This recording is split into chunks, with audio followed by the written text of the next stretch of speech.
Good evening, everyone. Welcome back to the stream. Feel like I'm coming in a little bit hot there on the mic.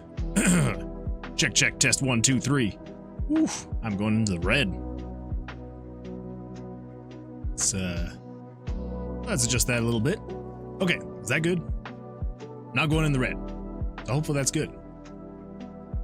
Hello, everybody. Welcome back to the stream. Glad you could be here. Yesterday was a crazy day. We got a lot done. A lot of big stuff. Started getting the random tomb generation implemented into the dungeon. And realized the dungeon is extremely buggy. Very much so buggy. And it needed to be completely redone.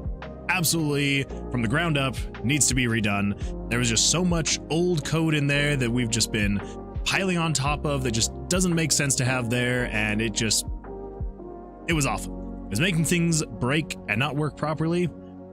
So, we are going to rebuild the whole dungeon scene from the ground up, which is something I've been meaning to do for a while, just because so much has changed in the past 2 months of development. It's very broken now. So, Loki, good evening. Glad you could be here. Man, you're always just so punctual, and I appreciate it. Thank you so much. Okay, so we didn't really start on any of the redoing of the dungeon tomb scene last night. We just kind of finally came to the realization that we have to do it. Because I started making some changes on just one event, just the movement event. Just a couple little changes, and it was a mess. Absolute mess. It was terrible. And that's when I was like, you know what? As much as I really do not want to have to do this, gotta do it. We gotta do it. But the fact that we have the random dungeon generation working is a big enough relief that I'm like, you know what? We can do it. Always nice to see the progress. Yes. Yeah, progress. It's actually probably why I was getting a little bit burnt out on the random generation, because there was not much progress being made there for a few days. Kind of burns you out when there's not any progress being made. So it is always nice to see progress. And I'm like, you know what? This is progress. This is progress. I can't remember how I said it yesterday, but basically it was something to the effect of, it's crazy to think that just in 2 months I can go back and look at my code and it is garbage in my eyes compared to the kind of stuff that I'm implementing now that's just so much more efficient. Takes a little bit more work in the beginning, but it just makes things so much better. So we're going to try and rebuild it from the ground up, which another thing I kind of pointed out yesterday on stream, and I don't know if you can see it. It's kind of small. I'm just gonna pull up the map settings, and I still don't even know if you can see it, but the name of the map that we're on, which is like the dungeon scene, is just called Test Dungeon. And I named it that because I didn't even know if what I was making was gonna be possible, so it was literally just a test. And now that we're past the test phase, I'm like, okay, we can actually implement everything properly now. So we're going to implement everything properly now. Loki says, I've figured out a way to split the VPET project into a framework so that anyone could just plug data into a CSV and load their own pets. Really? That's impressive. I like that. Huh. So when you say load their own pets, are you meaning like someone else could have the program and run it themselves, and they just in the CSV, it would just upload their specific data that they wanted, and they'd have like their own pet essentially? If so, that would be really cool. Would you also be able to edit things like the images for the pets?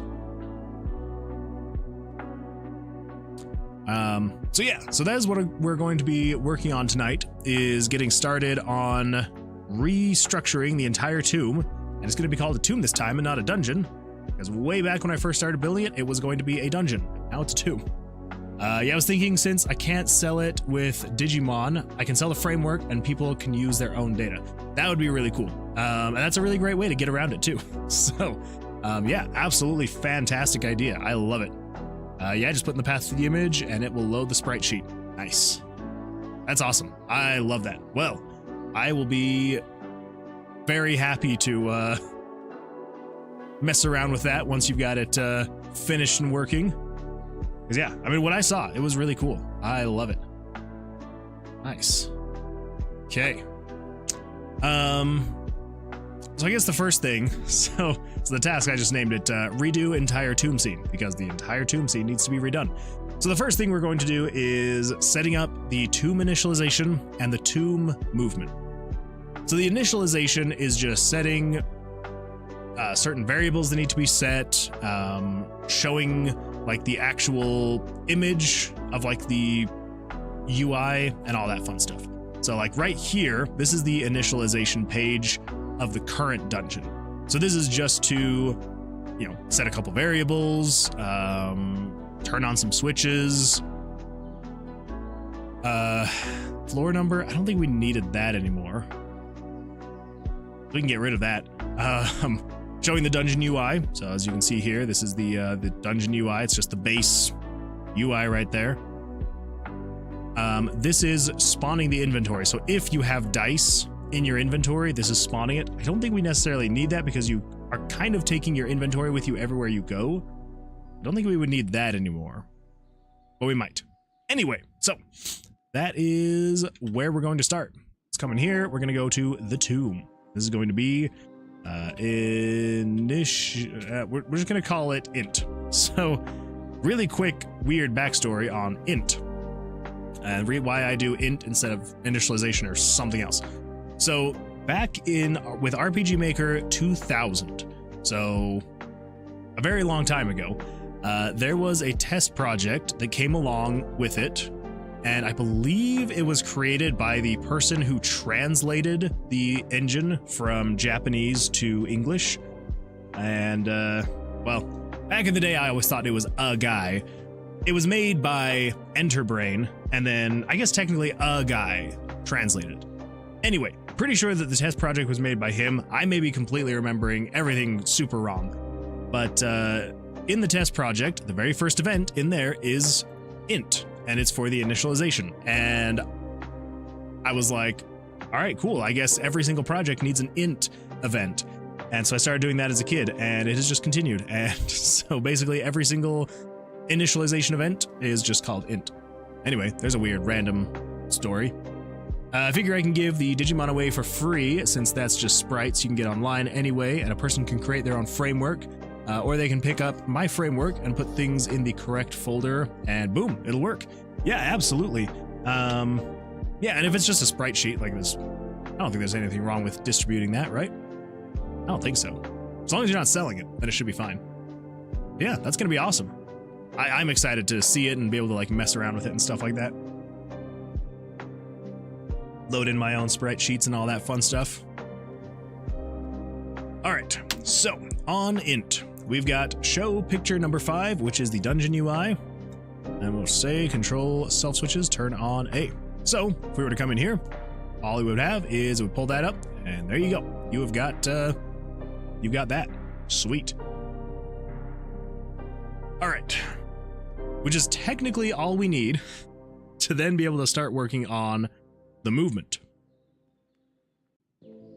Because if we just come in here and we say not conditional branch, common event, we say RTG spawn,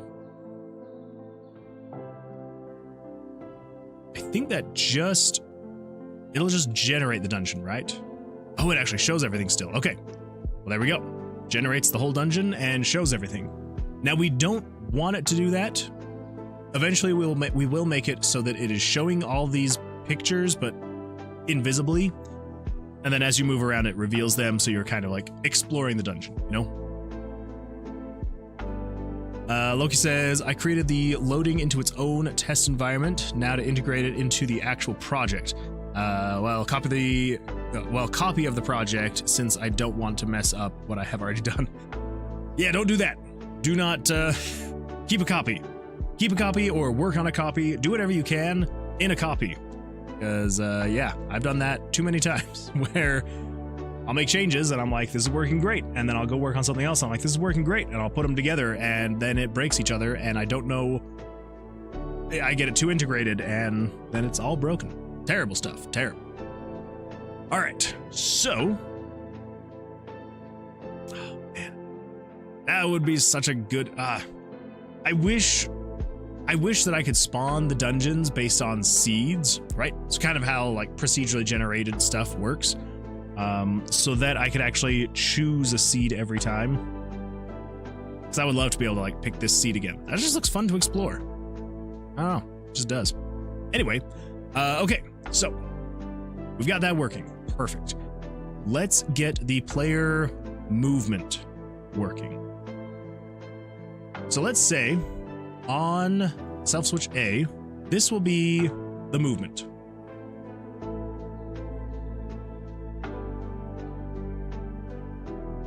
Should have actually filled up my water bottle before I came down here. Already out of water. Okay. Yeah, this will be initialization and move, because the moving is going to be much less than it was last time. If you remember, I was looking at that event and it was just absolutely nuts. Like there was so much going on in that event, and we are going to make it much more simple this time. So we're going to say conditional branch. If button down is pressed, and what we're going to do is control switches, turn on is pressed, and then we're going to say conditional branch, if switch is pressed is on. No, then we need to loop. And then in here,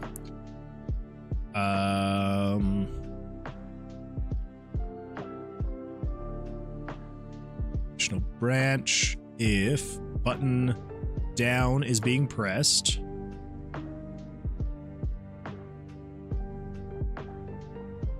I wish you could change is pressed down.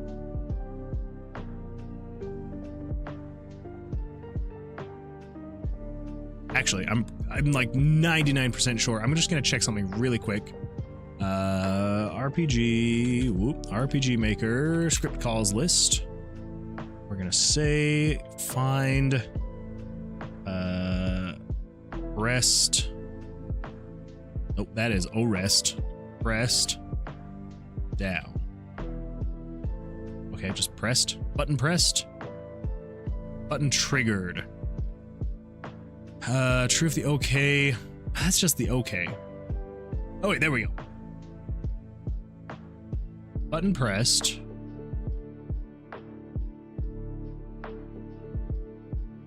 There's touch.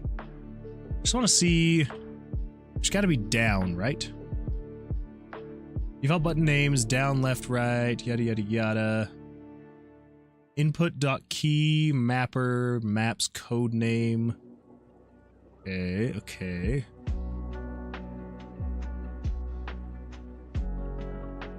Oh wait, no. Okay. Is pressed. I think I can do is released. So if I grab this and then I change this to let's change, oh my gosh. RPG maker in your JavaScript, your limited JavaScript functionality. All that, let's cut that. Okay, delete that, come over here, script. Input is pressed, not okay. We're gonna go with down. Yeah.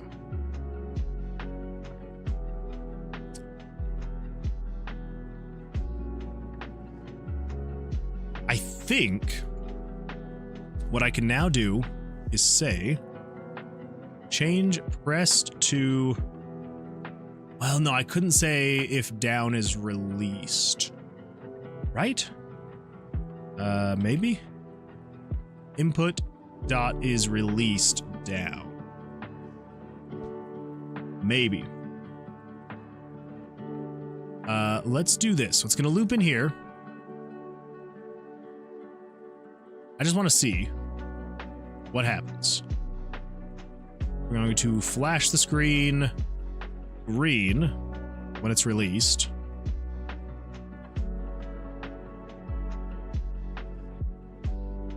and then wait. We need to turn on is pressed.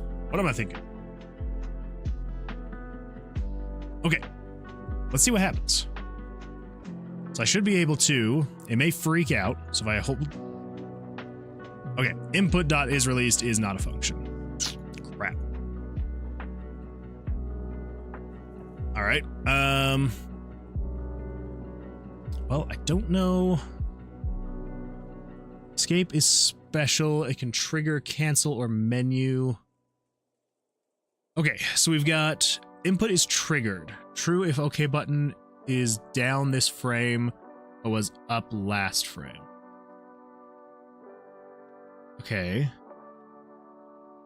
Button pressed is it's true if the OK button is down this frame. Button long pressed if OK button has been held for 24 plus frames without release. Button repeat signal. True every 6th frame while OK is long pressed.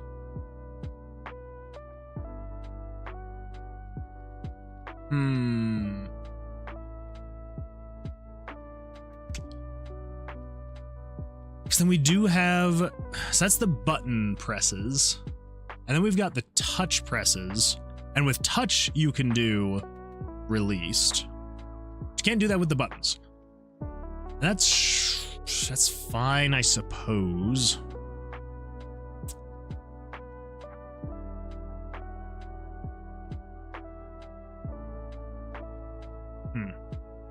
That should be fine. Aaron TV, Aaron TTV? Aron TTV? Hello, Aron TTV. Welcome to the stream. Glad you could be here. We are working on making it so you can move through our tomb, our dungeon. I'm trying to figure out the different JavaScript conditional branches we can do, and we obviously cannot do is released. But what we can do is, if we do is pressed, and then we just say conditional branch, so else, which means if it's not pressed down. So we can just come over here, do that, so then that way, if you're holding down, nothing, when you release it, turns green. Yeah. It'll make it a little bit longer of code, but and you're gonna have to correct me. Is it Aaron TTV or Aron? Let me know. For now, I'm just gonna say Aron TTV says, nice, I'm making RPG 2 for my first ever game. Nice, awesome. First games are always a blast. Are you doing it for any type of like game jam or anything like that? Or is it just for fun? Think arrow, remove the W, add an N. Okay, so Aaron. Yeah, because it'd be like arrow. Aaron? Oh, okay. Wait. Aaron? I think I switched to the incorrect one. Aaron. Yes. Okay. All right. Well, Aaron, welcome. Glad you could be here. Yeah. Well, welcome. Yes, we're a great little community. We are all very enthusiastic about programming, making games, all that fun stuff. So yeah, tell us about the game you're working on. Fair Winkling, welcome. Always happy to see your bright and smiling, twerking ducks. Always makes my evening.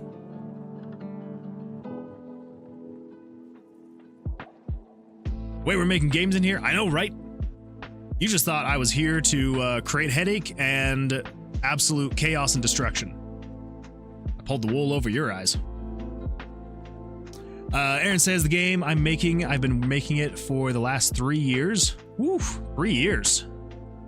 That is a while. I like it though.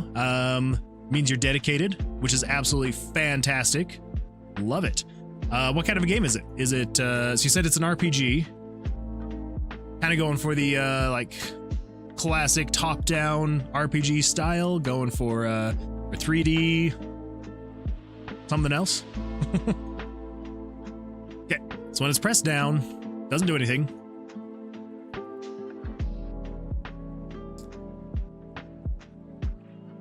I guess we don't really need to turn on is pressed. Because if you press down, it'll just do its stuff. And then after it gets through all of its stuff, so after it moves the player, plays the animations, all that fun stuff, then it will just come into this loop, and then it will keep looping until you release down. Yes. So then we will just wait for 1 frame just so that it's not cycling through here like an absolute maniac. And then else, if you let go, then it's going to break the loop. Okay, there we go. That way I'm making it so you can't just hold down the button and continuously move down. So you have to like press the down arrow every time you want to move down. You have to be very specific about your movement. Aaron says it's a 2.5D 8-bit Game Boy voxel RPGB. Holy crap, that sounds awesome. I absolutely love 2.5D games. I think they're so much fun. Well, nice. Very cool. So with 3 years under your belt, is this a nearing completion kind of game, or has it been just a rough road of works and reworks and changing of ideas? Because that happens, and that is completely fine if it has. I can show you a GIF of the game and the main mechanic. Yeah, absolutely. I would love to see it. Okay, so that is the basics of just the down arrow working. So what do we need to do before we jump into this loop? Well, we need to move the player down. All right, gonna pull this up over here. So let's grab this, move it over this way, hit play. Hey. All right, all right.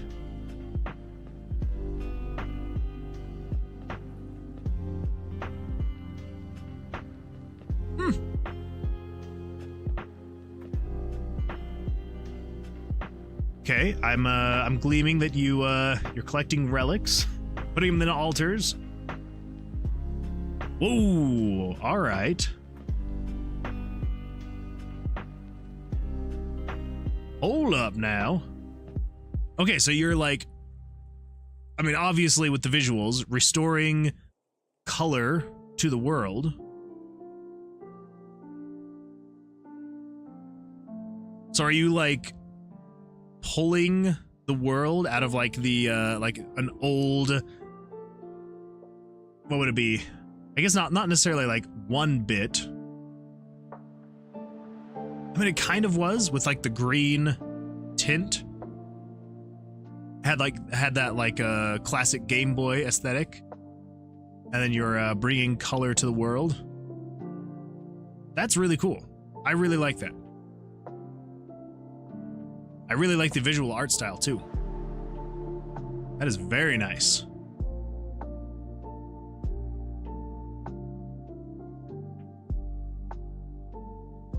Aaron says, well, the green is the OG Game Boy style, and it becomes a 16-bit SNES game during the story. I love that. That is really cool. Yeah, awesome work. Love all the lighting effects too. Looks fantastic. Reminds me a bit of Evoland. Yeah, I was, that's what I was kind of, was it Evoland that I was thinking of?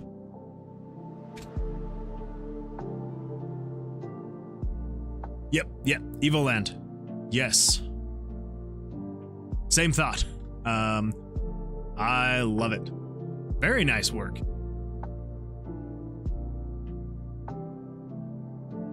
Best way to think of it is it's Evoland X.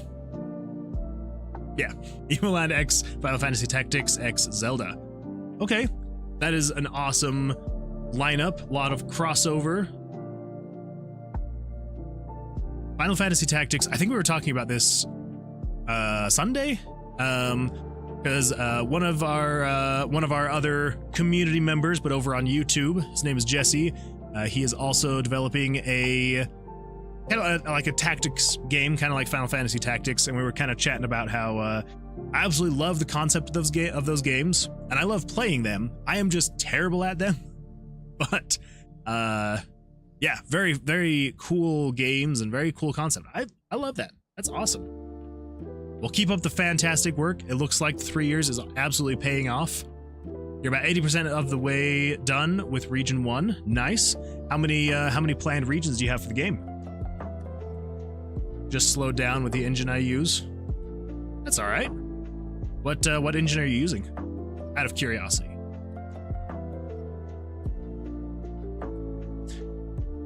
Okay, so when you press down, we need to change a couple different variables. Yeah. TK Gamers, welcome, welcome. Glad you could be here. Man, I feel like it's been a minute.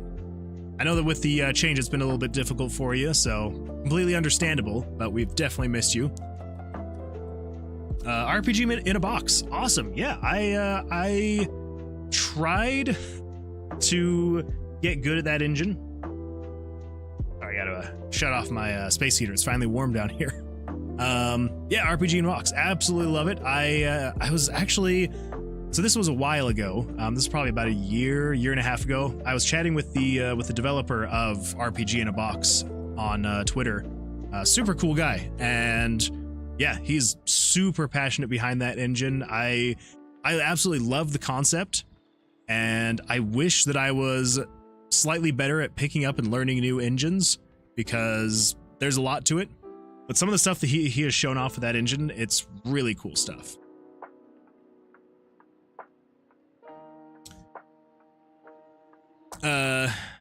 Need to dig into it. There's a lot of new stuff.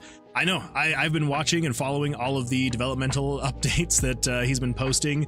I also follow his wife on Twitter, so like I see all of the assets and things like that she's making for the engine. They all look absolutely fantastic. Love them. I think the biggest reason why I picked it up was I really wanted to make like a simple first-person game.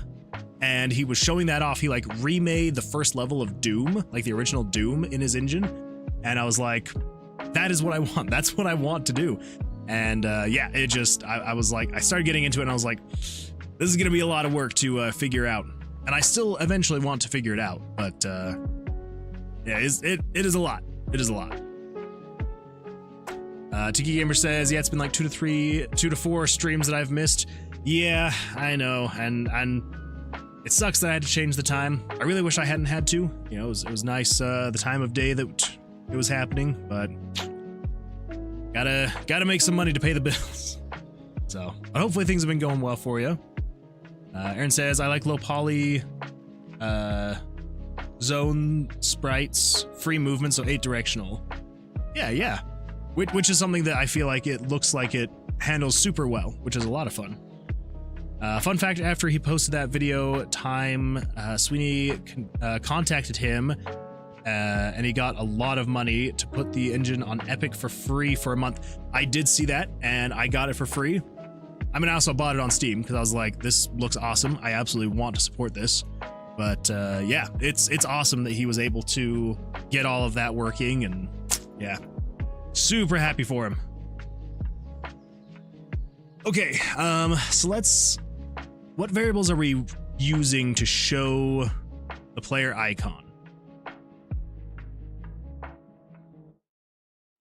So it's showing, let's just copy this whole thing right here. So over here.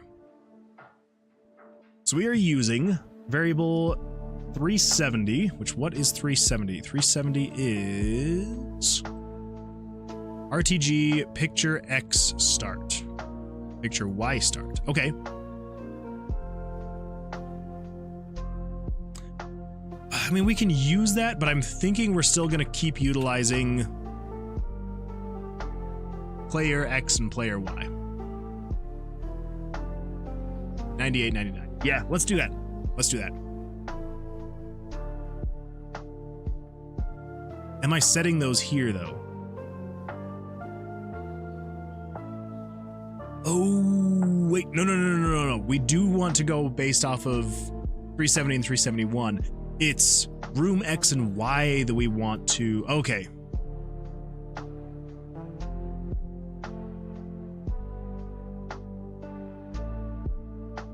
So we want to go based off of the player's location, which is variable 100. Yes. Okay. So let's do this. Let's see. Aaron says he's currently migrating the engine to 4.2 Godot right now. Okay. That's good though. That should have some really good changes and updates. And he's building in the ability to add voxel sprites, low poly in one model, local and online multiplayer, and even VR support. Jeez. He is hard at work. But you got to if you're building your own game engine. So, totally understandable. All right. So, if we press down, we do need to check a few things. So, first thing we need to check is conditional branch variable if the player's location, so variable 100, you have to be greater than 6. Because if you're not, you're already on the bottom row and you can't move. All right. Next thing we need to check, and I think over here we already had it. Yes, this right here. Also, conditional branch if, nope, script. There we go.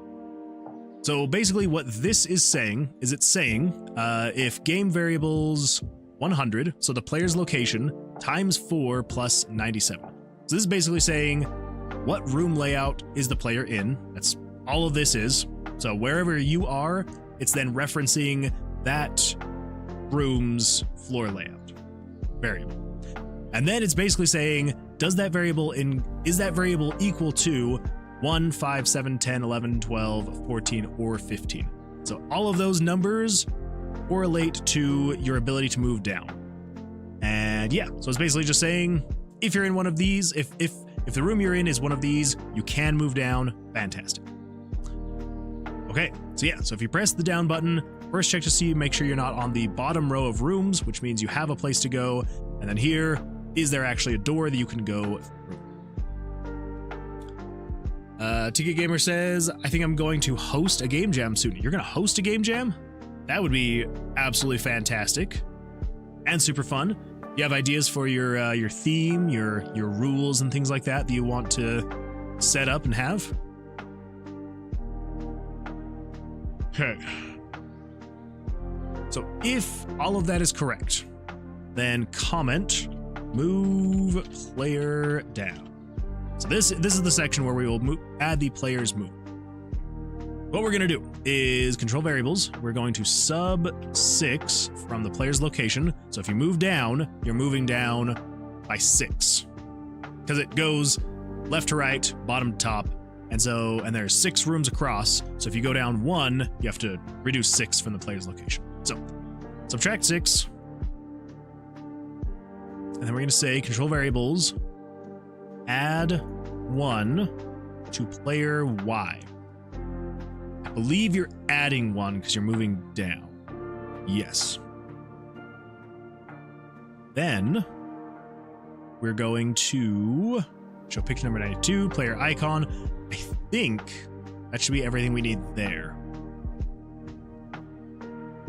Have I set this up to set the player? Okay, so our location is there. We can only move down though, so let's see if we can spawn into a place. Okay, so if we try to move down, it should let us. Never mind, won't let us. I think I did the wrong thing. I'm not adding 1 to Y. I'm subtracting 1 from Y. Because we're not going top to bottom. We're going bottom to top. So technically, subtracting from the Y is moving you down. It's weird stuff. I probably should have done it a different way, but I didn't. So there we go. We can move down. Cool. But at this point, we do not want to show picture. We want to move picture. And to do that, we need to come over here and we're going to do move picture in the RPG Maker script call list. Because I am lazy. And instead of just remembering how to do it, I'm just going to copy and paste the code and call it good there. Call it a draw. Okay, so we're not showing the picture. We are moving the picture. Where are we moving the picture? That is a great question. So we're gonna move layer 92. Tiki Gamer says, I just talked to ChatGPT and heard that a lot of game jams don't have prizes. And that's good for me because I don't have any prizes to give. Yeah, absolutely. There are tons of game jams. I would say the majority of game jams don't have any type of prize.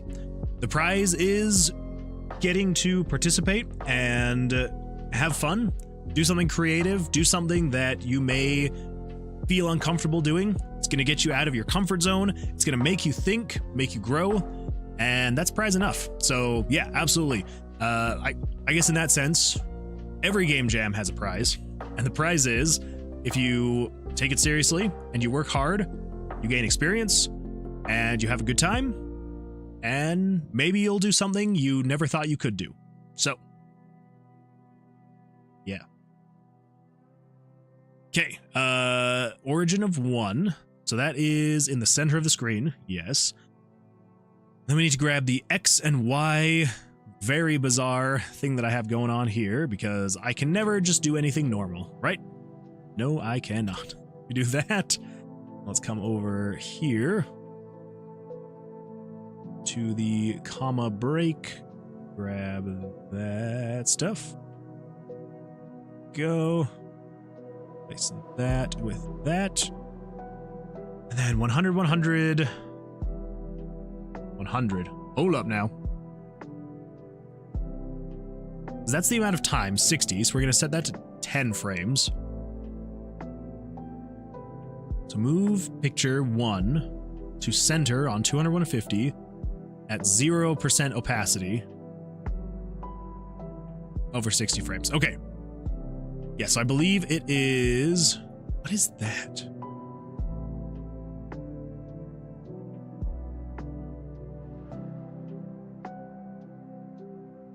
That's picture ID, origin.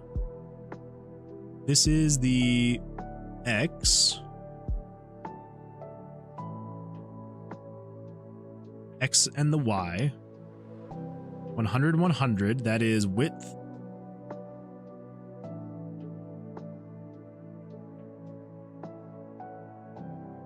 What is happening? What did I do? What did I break? Okay, let's get rid of all of that. Okay. Oh my gosh.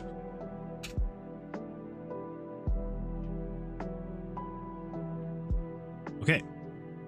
D2. Grab this to the comma separated. Sometimes I absolutely hate the script text field in RPG Maker. It's terrible. Okay, copy that. Let's just, you know what? Get rid of that. It's getting in the way. Okay, so 200 is the X. And then grab there to here. This is the Y. Plus 1. Copy that.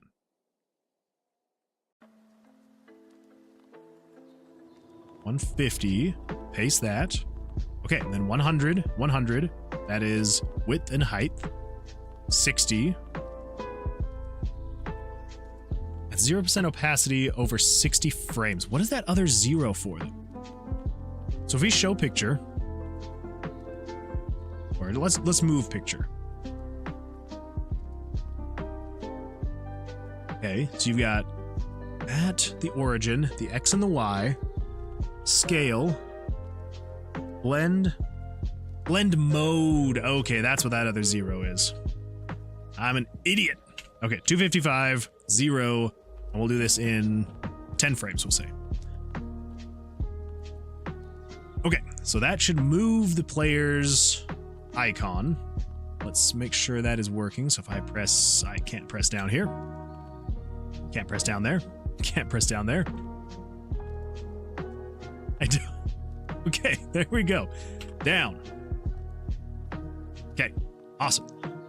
So we can move down. Well, we can move the player's icon down. And it technically should be moving the player. Let's actually do this. Turn on switch. Should be a HUD switch. Go HUD. which should show the room I'm in. There we go. So floor 0, room 12, that is correct. So I should be room 6. Okay, fantastic. Incroyable. Aaron says, currently while watching, I'm working/learning how to make a Windows font. That is a lot of work. I have made like 2 before, so I can attest they are not easy to make. And the ones I made have been extremely basic. It's like if we come over here, so this font right here, this is my 3x5 pixel font that I made. And I made it specifically because in every other pixel font I could find, which this all makes sense, but in every other pixel font I could find, you had things like W's that were usually wider than that, right? Or M's would usually be wider. And I didn't want that because, well, I needed to have everything pixel perfect. So everything needed to be exactly 3 wide by 5 tall. So I can make a pixel perfect font and make it work with everything, and it's great. Oh man, let's see, what do we got here? Arsh TV Live. Welcome, Arsh TV Live. Welcome to the stream. What game engine do you use? I am currently using RPG Maker MV. So, thanks for the follow, Arsh TV Live. Oh my good heavens. Thank you so much for the follow. I appreciate it. But yeah, RPG Maker MV is what I'm using. It's probably not the best for what I'm trying to do. But thanks for the follow, Aaron. Oh my goodness, and Aaron TV. Wait, he said Aaron TV. It is Aaron TV, right? Or is it Aaron TV? Arsh TV Live says, you are a celebrity, all these TV people. I don't know about that. Actually, I 100% know not that. But it's a good time being here. The first one you said. Okay. All right, Aaron. All right. I want to make sure I'm not just in here mispronouncing your name. So, anyway, yes. So we can move down. Fantastic. It moves the little player icon, changes the player's room. So much better than what it was before. So much better. Now we need to have it actually change the room. Let's come over here. I think what we can do, that is so much more efficient. Like, I don't think I still have it. Let's see if we come back over here to this dungeon. I mean, this is somewhat of what I used to have before. There's so much stuff going into it. So much stuff. Arch TV Live says, Aaron TV, we must join forces. I know, right? It's like your guys' username is they're meant to be together. Wow, that came out very broken English. I apologize. It's like your usernames are meant to be together. Yeah. Shiki Gamer says, hey, you are talking to a guy who knows how to cure cancer. Be kind. That's true. That's true. I do know how to cure cancer, but don't tell anyone. It's a secret. I don't want the FBI knocking on my door. All right. So going back to the tomb, we need to change picture number 5. I should have kept that other show picture. Oh, well. Actually, well, there we go. That's all we need. Grab that. Go back to the tomb over here. Oh, wait, no, that's the dungeon UI. What am I thinking? It's up here. This one is showing. So at the very end of it all, this is showing the room. Yes, so let's copy that. And we will come over here into, oh, we're already in the tomb. There we go. Let's do here. So when you move down,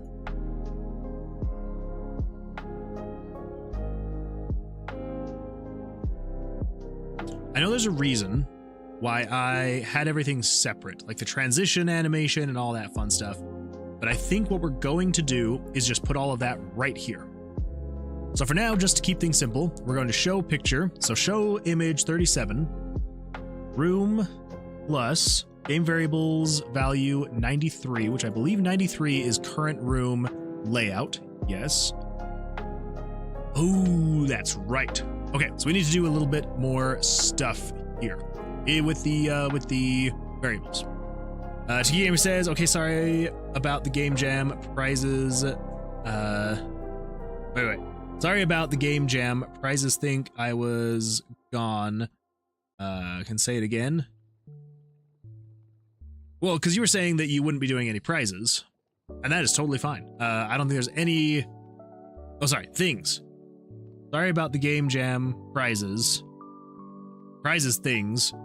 I was gone. Can say it again. Oh, okay, you were gone when I was talking about it. Oh, yeah, no. So I was just going off on this weird random tangent. So yeah, you don't need to worry about prizes with game jams. The majority of game jams do not have prizes, and that's totally fine. And then, yeah, I was just saying that really the prize for a game jam is being able to create and learn and grow. And hey, if you win and your game is voted best, then there's a win, there's a prize. But if not, hey, you got the opportunity to learn and grow and develop and get pushed outside of your comfort zone, which can be a huge battle sometimes. So if you can get pushed out of your comfort zone, that's a prize in my book. Arsh TV says, you don't need to offer prizes in my opinion. I've entered tons of them on itch and don't think people really expect a prize. Yeah, I mean, it's fine. I mean, unless of course you're Pharaoh Inkling, right? Pharaoh Inkling is kind of a tier above the rest of us. So obviously, you know, time spent can only be measured in money, which is completely understandable. And so, yeah, 7 figures and above, that's how you get him into your game jams. So, you know, anything less than that, definitely time wasted. I won't go for anything under 6 figures. So, like I said, tier above me even. But yeah, you know, you gotta pick your battles. In the form of 7 Ninja Turtles. Well, there you go. There's a very nice discount for entering the game jam. So just 7 Ninja Turtle figures and you're good to go. Comedy man, I try. Doesn't pan out so well sometimes, but I try. Sometimes it's just cringe. Anyway, all right, here we go. So what do we need to do? We need to set wherever the player has moved to, we need to grab those variables and put them into current game variables. But we need to do that before we actually move the player. I knew there was a reason why I had all this stuff. Okay, so let's do this. Game variables dot set value. Tiki Gamer says, at Fair Inkling, make a game first and I'll give you 7. Ooh! Ooh! Man, shots fired. Jeez. Sheesh. Aaron says, I don't really like the 24, 48 hour game jams. They promote devs grinding and that's not good. That is a good point. Yeah, that's true. I mean, I feel like they have their place so long as they remain simple, right? There was one that I worked on a game, but I never actually finished it. And it was a 1-button jam. So it's basically, they were just like, make a game that is 1 button. That's it. Like 1 button controls the entire game. I never finished it for the game jam. So, you know. And, I could still have it.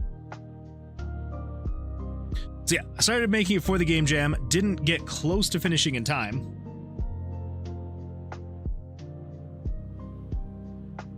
There we go. Didn't get even close to finishing in time, but I did decide to, I was like, you know what? I'm just going to power through it, get it all figured out. And so let me come over here. Oh, what was it called? Explorer Kenny. Here we go. Explorer Kenny. So Explorer Kenny, I was going to make as a mobile game. So let's see if I can actually get this to show properly. Let's pull this up. Wow, that is going to be very broken. Let's see, what can we do here? Test play front, I mean, kind of.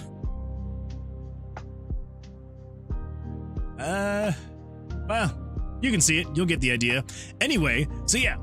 So like 1-button jams, I feel like can be a great way to just be like, even if they're the 24 to 48 hours, they are, as long as they don't go too crazy, because I've seen some of those where the rules or the the intention behind them is, yeah, basically like you will be spending the next 48 hours of your life doing just this, only this and nothing else. You're not going to be able to have time to sleep or eat or do anything like that.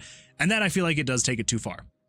But if they keep it very simple and they're just like one button jam, just do something creative where you press one button. And so for my idea, I was like, well, it's extremely simple, which was basically I made a Flappy Bird clone.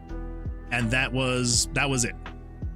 Could I have finished this in 24 hours? Probably. Could I have actually submitted it? Probably.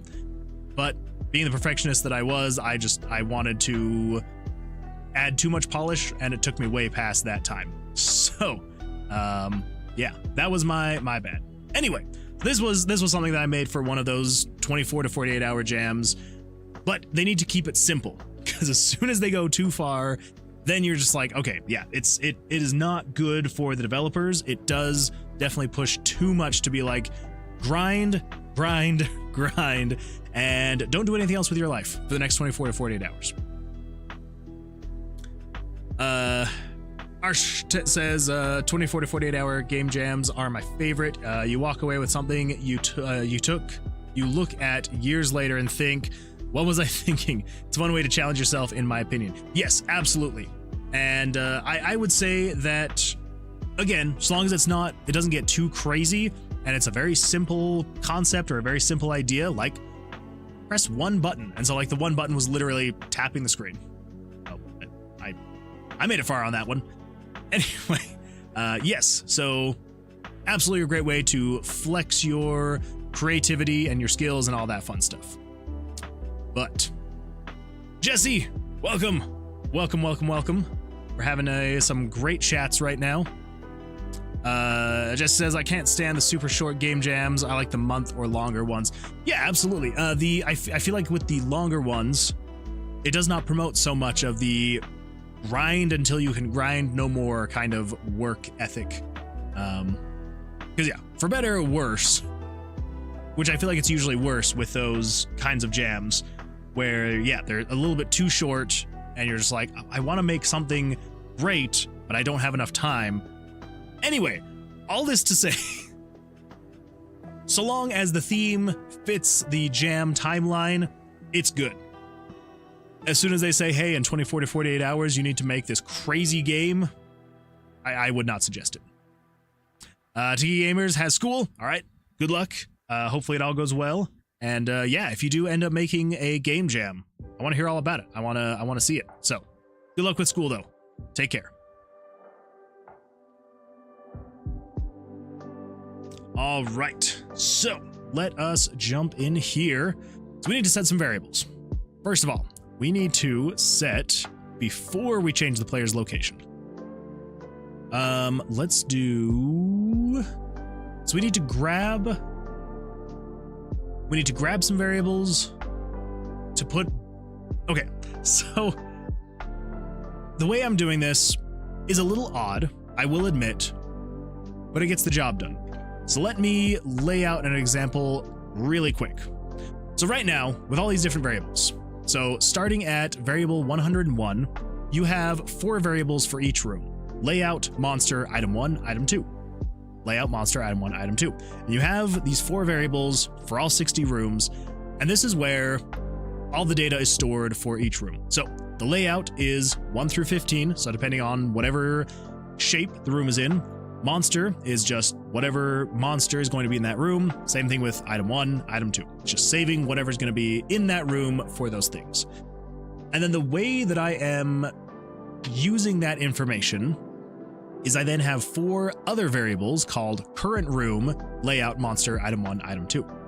The reason for this, so let's think of this as if you had a, let's fill this in. Ooh, we're going to do black. Come on, there we go. So let's just say, for example, if you had a shelf, right? Let's come over here. Fair Inkling, I'm asleep as well. Good night. Have a great night, Fair Inkling. Thank you so much for being here. I appreciate it. So if you had a shelf, right? That is a terrible shelf. And each one of the shelves, it's a shelf on a shelf. I guess you'd say it's a bookcase. you have a bookcase, and on each shelf, you've got the variables, right? So you've got layout, monsters, item 1, item 2. Layout, monsters, item 1, item 2. So on and so forth for all the different, say there's 60 shelves. But to be able to reference these, I wasn't quite sure how to best do it. So the way I did it was I then have 4 variables over here, right? So you've got layout, monsters, item 1, item 2. And basically what I do is I grab the stuff from this shelf, and when I'm like, okay, I go into, say, room 1, it takes everything off that shelf and moves it onto this smaller shelf. And it goes, this is what you currently are, this is what you've got, do with it as you need. And then it sets all these variables to 0, so shelf is empty. And then when you leave the room, it basically needs to take all of these books, all these variables, put them back on the shelf, and then these are 0 again, and then whatever next room you've gone into, it grabs those variables from the shelf and puts them in there. So that's the concept. That's what kind of what we've got going on right now with the variables. So right now we have taken everything off the shelf for whatever room you've spawned into, and then it needs to take whatever is currently in the room, take those books, put them back on the shelf, and then grab the next books. So, Aaron says, I'm making a Windows font because I have a language system in my game where the player can read lore books and find important things, and they can translate the language to English. That is really cool. I like that. I've played a couple games like that. I mean, I guess the obvious one would be like, you got Skyrim, right? Where you're translating the language of the dragons. But what other game is it? Was it a... I want to say it was either like a Final Fantasy or some other Square Enix game, where as you learned the language by talking to people, it would start to fill in... Was it Final Fantasy X? I think that sounds about right. I want to say it was a PlayStation game. The Albed language. Okay, yeah, I think that's what I'm thinking of.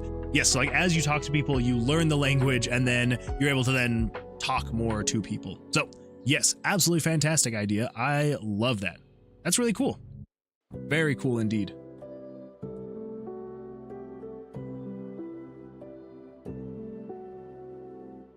Sorry, I was just making sure that I didn't miss any more.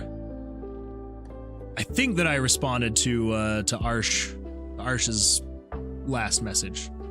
The 24 to 48 hour game jams are their favorite, I think. Anyway, yes. Okay, so here we go.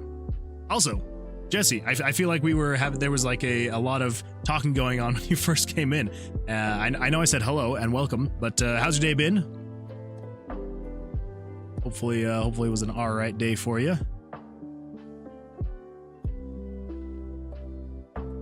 Okay, so we need to take variable 93. We're taking the values of 93 and putting them back onto the shelf. So the way we do that is we say game variables set value of 97 plus game variables dot value of variable 100, so that's the player's location, times 4. Now the reason for all of this is because, like I said, there's 4 variables. So you're basically taking, so the starting point is variable 97 plus player's location times 4. So if you're in room 1, that is 97 plus 4, or variable 101, which is room 1 layout. So it is setting variable, for example, 101 to equal... to equal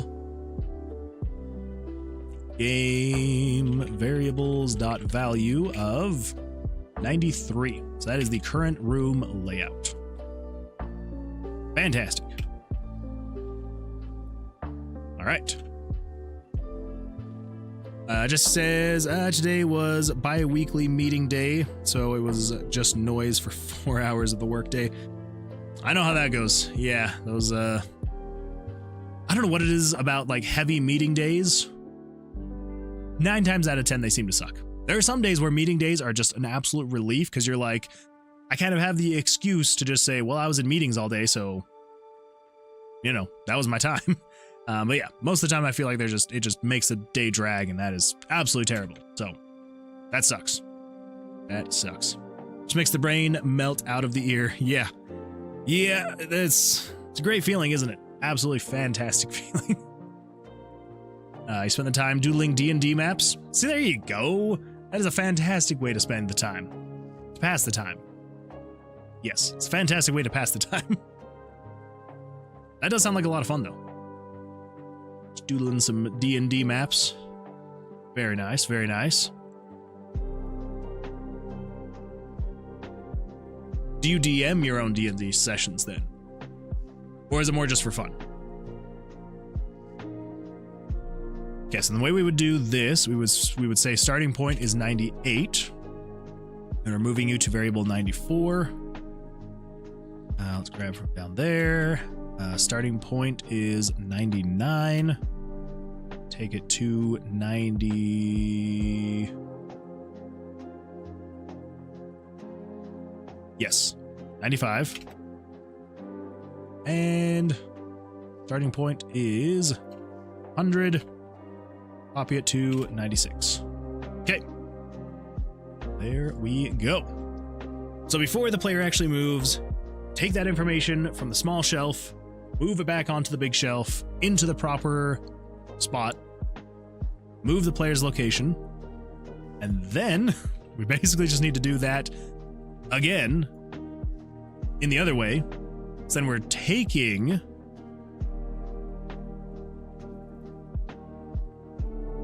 yes. So now we're just going to flip these. So we are taking this variable, we're going to cut it, we're going to come over here, and we're going to say set that variable to equal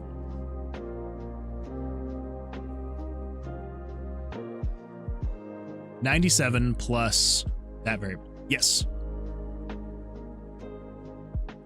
Yeah. That is correct.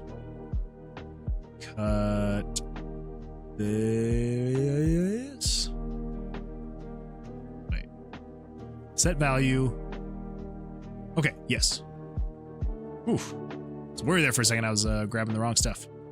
Grab that, cut, delete all of that. Nope, we still need that parenthesis. Set value. Oh, wait a minute. What am I doing? No. We don't need to do that. Game variables dot set value.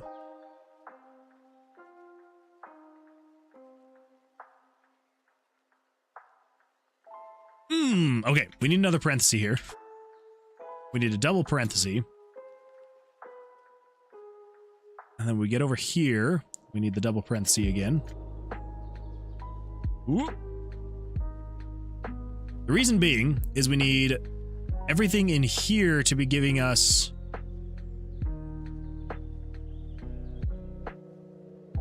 yes. But before we do this one, I just want to make sure we're doing this correctly. Right?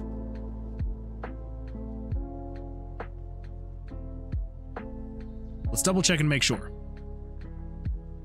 So we're in room 52. So if we come down here to room 52, 52 should be a layout of 5, -1, -1, -1. We come over here, current, 5, -1, -1, -1. Okay.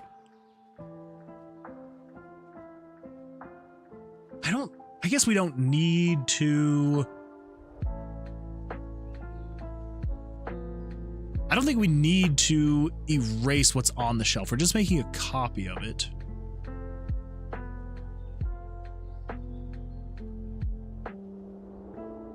Oh wait, no, we do need to do that. Because if the player when the player kills the monsters, we need to be able to transfer that data from the current room to the shelf. Same with if you were to pick up or put down dice, it needs to remember that. Okay, yes, absolutely. So, I believe that should be correct.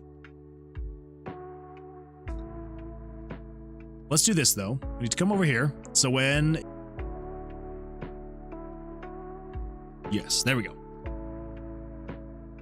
Just says, I'm pretty much always a DM. Love it and teaching people tabletop. Got a new game starting up in a few weeks. Nice. Well, so long as you love it. I know there are some people that get really tired of being the forever DM. But as long as you love it, then that's what matters. Yeah, there are some people I know that they're like, you know, everybody's like, they're a fantastic DM, absolutely great. And then they say it's kind of a curse because they're like, it means I can never really play D&D because I'm just constantly DMing. Yeah, that's really cool. My wife, her brother, and her brother's partner, I say they come over. My wife is here. Her brother and her brother's partner, they come over, and we play. We're playing a session. I'm trying to remember. It's like a pre-made one, but I can't remember what it's actually called. Yeah, we've been playing that, and it's been a lot of fun.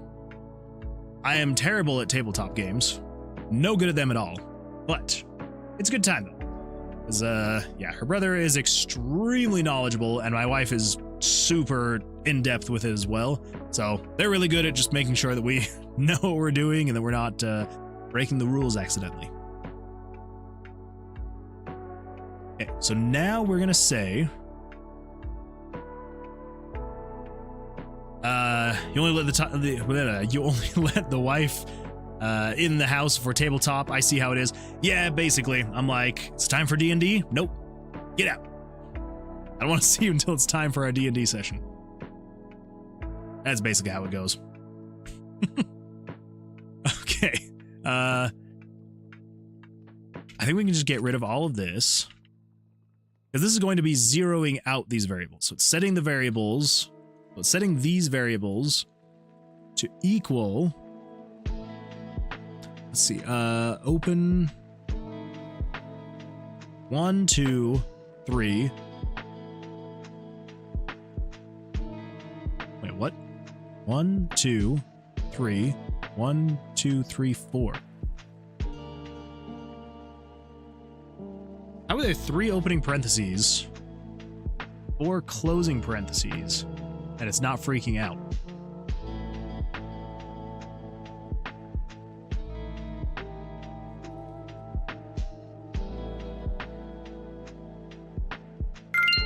Thanks for the follow. I don't think I'm seeing this right. Skull Shotter. Whoa!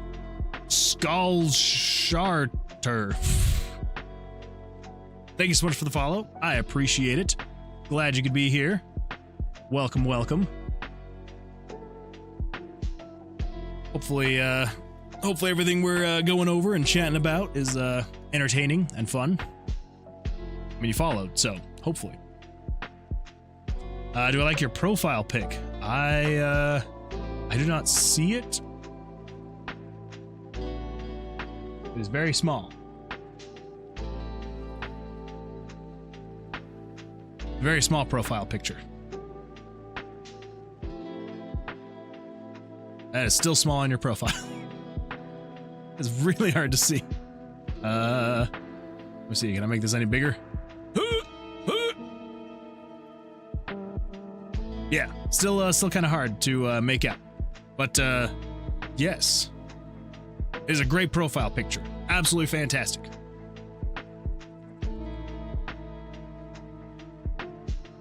Okay. Let's see. Okay, so we're zeroing out these variables, but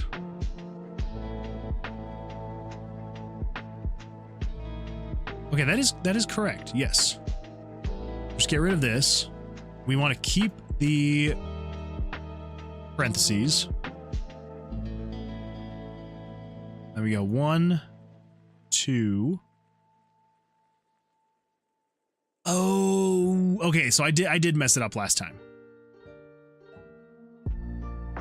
Yes, we need to keep set game variables value to game variables that. Okay. Yes. So yeah. I messed it up last time. So set it to 0. 0. 0. And 0.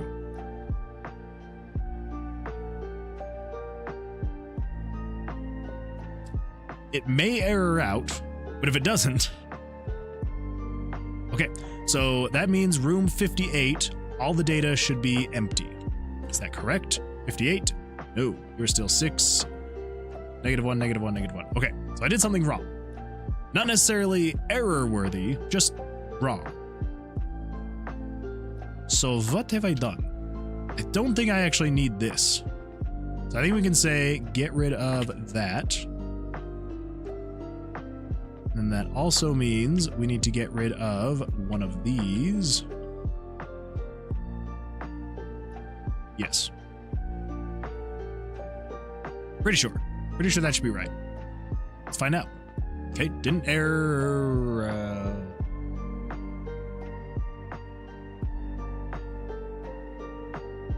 That makes sense. I am showing this.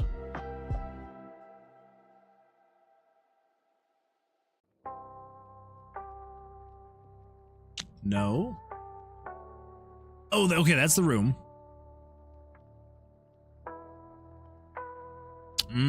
Okay. So let's do this. We need to cut that. So that's showing the layout. Does all that stuff.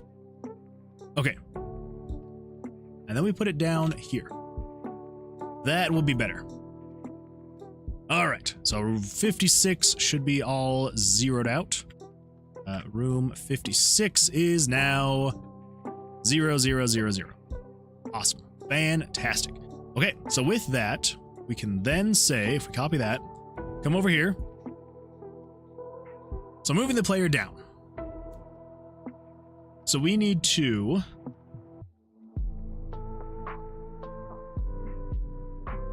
yes, we just need to put all of the information from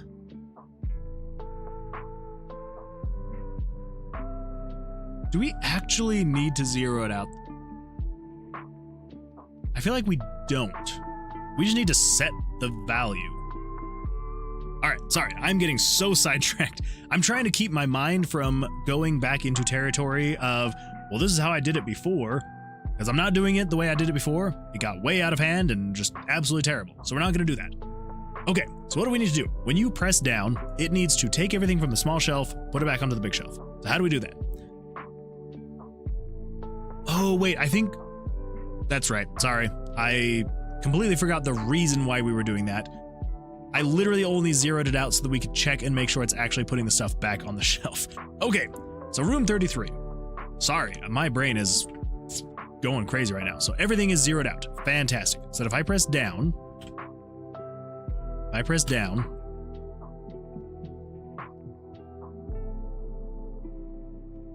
why can I not go?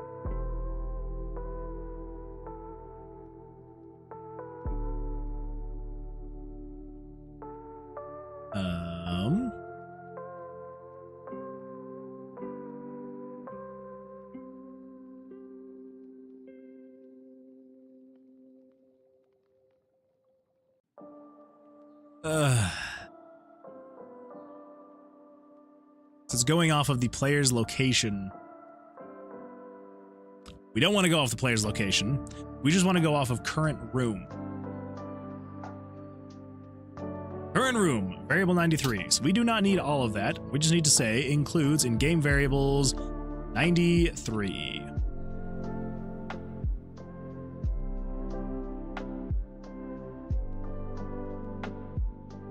There we go.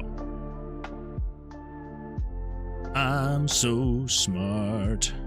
Okay, so room 33. That's crazy that we got put back in the exact same room. Room 33, all zeroed out, 0, 0, 0, 0. And if we press down, okay. Unexpected end of input. I'm assuming it was here. So if we flash the screen at the end of that, a screen with white, let's see what happens. Of course, I'm at the bottom.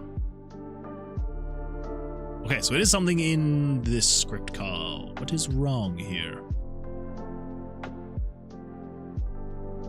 Game variables dot set value.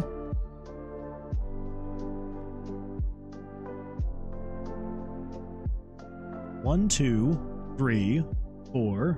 1, 2, 3, Wait. Oh my gosh. 1, 2, 3, 4, 3, 2, 1, 2, 1, 0.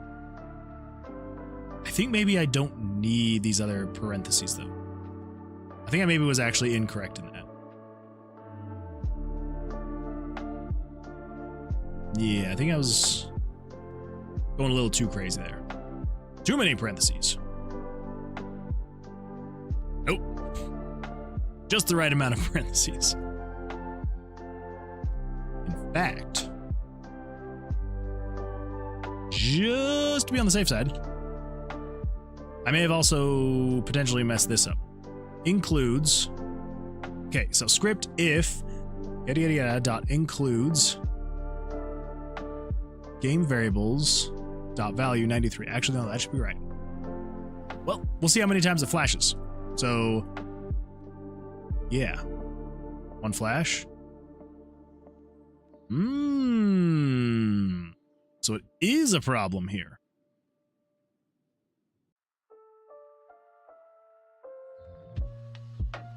Game variables dot value 93. Shouldn't need that. Over here, test dungeon. Nope. Intro map. I had it backed up here.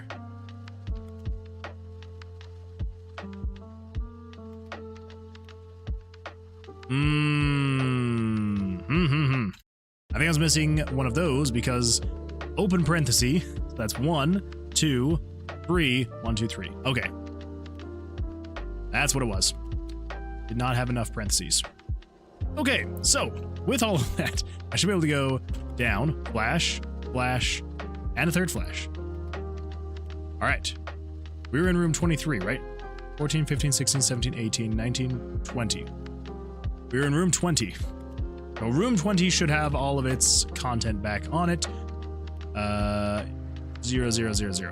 It's not. It's fine. It's all right. Let's delete those. Set value.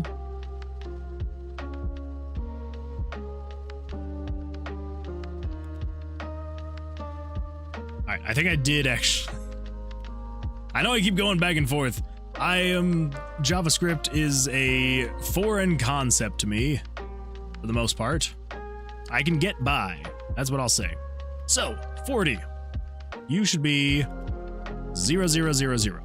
All right. And if you press down 1, you should be 15, 1, 1, 1. Okay, there we go. Perfect.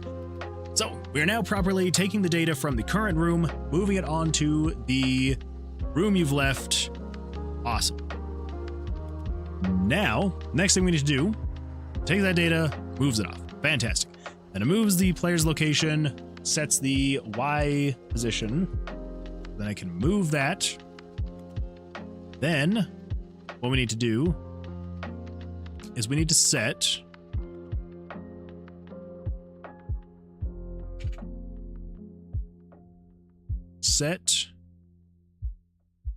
variable 93 to 97 plus current location times 4. 1, 2, 3, 4, 3, 2, 1, 0. All right. So that's 93, 94, 95, and 96. So set those variables to this stuff. Get rid of you and you and you. Okay.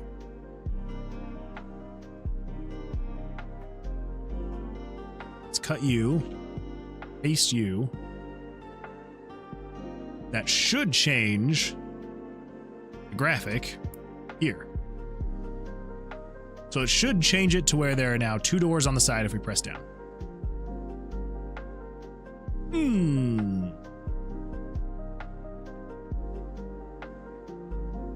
Room 233? What the crap you talking about? What you going on about? You don't make no sense. Oh, wait.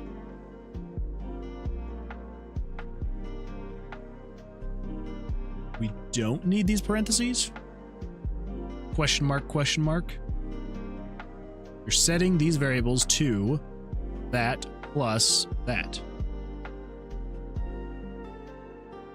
Yes. Yeah. Yeah. Yeah. See what happens. We should go from having, so this should disappear if we press down. Still doing weird things. Okay, what kind of 177? All right, all right.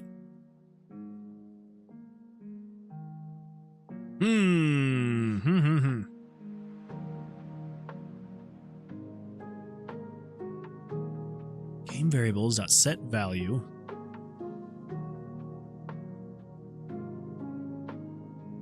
Okay, so here's what we're gonna do instead. Just because I'm a weirdo, and I know this works in JavaScript, so we're gonna do it anyway.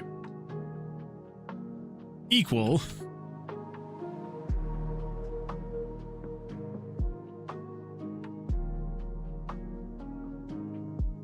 Equal that. Close all those parentheses. All right, there we go. That should work. If I can test it. There we go. We should go from a fully open room to only having the top and the right doors. Ooh, unexpected token. 1, 2, 3.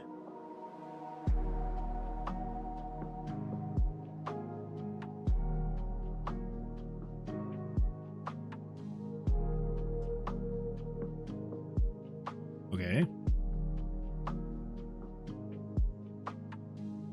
What is happening with my life?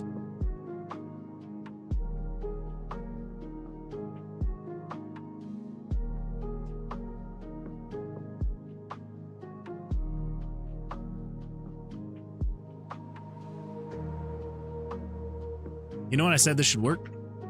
I lied. I lied horribly. Game variables dot set value of variable 93, 94, 95, 96 to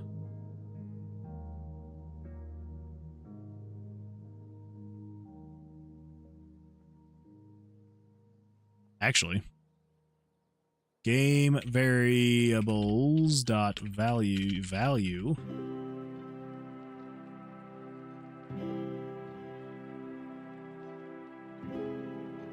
I think that might have been it.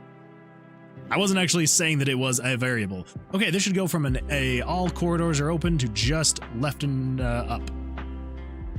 Now it's missing one of these. Okay, so we've got 1, 2, 3. 1, 2, 3. Oh, but then it needs to close the whole statement. That is facts. All right. This should go from just left and right to left, right, and up. Hey, there we go. Perfect. Whew. That was a lot of trial and error that we probably should not have had to trial and error so much, but we did. And now it's working. So this should go from a single up and down hallway to a up and down plus left. Yeah. And then same thing again. And then it should go to a simple up and down. And then it should go to a up and left. There we go. Perfect. Ooh. Now, if we come in here, if we hold down, shouldn't do anything. We have to release, press it again. Release, press it again. Release, press it again. All right. Okay, so that is everything we need to move the player down. I know it still looks like a lot. I know it does, okay? That is not lost on me. But this should be eliminating a lot of stuff. Ooh, actually, that reminds me. We now need to figure out how we're going to make it actually reveal the map, right? So if we come down here and we go to the X and Y show layout. So it is showing picture this, showing it at 0. So this should not show anything. Okay. And then what we need to do, come down here and on show picture, this guy, we are then going to say set current room config to spawn room config. How are we going to do this? So, because basically the idea is it is showing all those images just at a 0% opacity, which is great, which is fine. It's exactly what we need.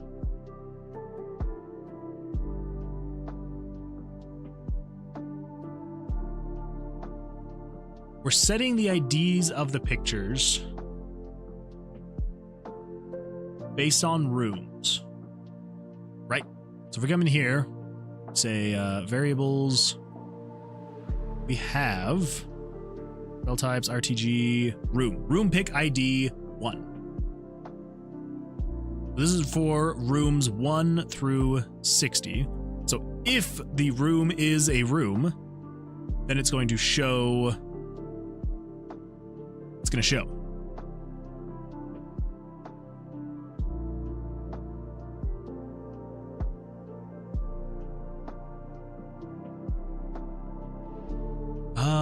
How am I doing that though? Let's come in here really quick. I just want to double check and make sure. I believe the IDs should start at 50 and then progress sequentially. Come down here, RTG, start at 50. 50, 51, 52, 53, 54, 55, 56, 57, 58, 59. Okay.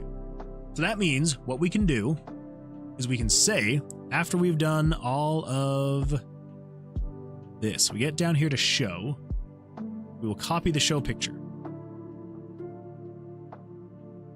And then after the loop, get X and Y. Okay, so in this one right here,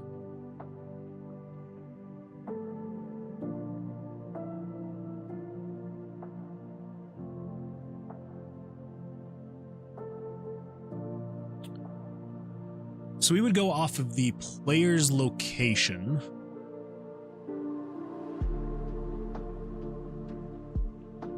Yes, so let's do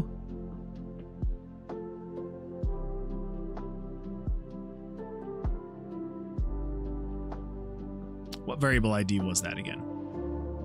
381. Okay, so we're gonna say game screen show picture. Basically, we need to say, how would we do that? So we need to grab the value of that variable based on the room the player is in. We say game variables.value 380 plus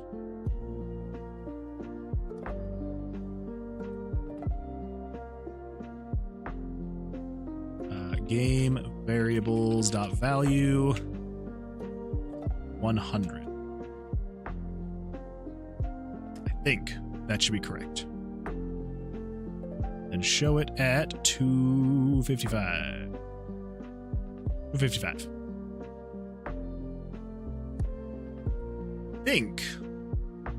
Think that should show the correct. Okay.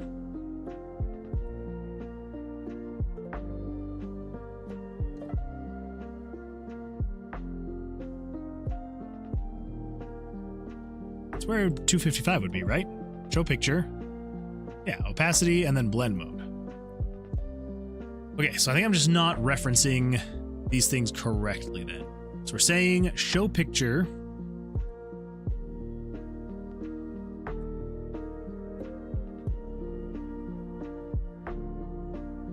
No, I need to have you in here. 380 plus 100.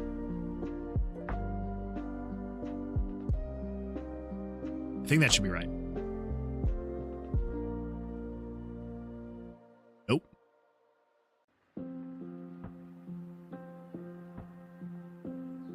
Oh man, what is it I'm trying? Okay, what am I trying to do? So the variable 381 has the ID. So an ID of 50, which is what we're trying to reference. But we're trying to have that increase depending on which room the player is in. So we need to say, show picture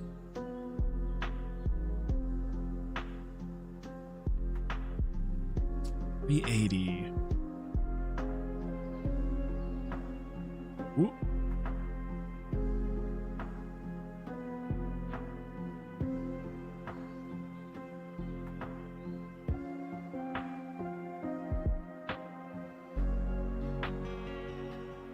If we just said game variables dot value 381, that would show image layer 50.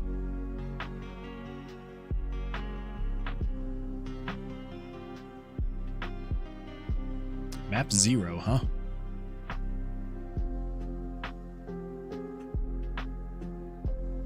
So then we're saying, okay, so that's fine. Why did it error out on this though? Show map plus 97 plus 372 times 4. What is 372? Control variables. 372 is RTG current snake location. We should not be referencing that anymore. We should be showing... We should be doing it based off of 100 times 4. And we're going off of the current player's location. 370 should also not be what we're referencing anymore, because 370 is the picture X start. Well, no, we are still doing 370. Then we want player X and player Y. 98 and 99.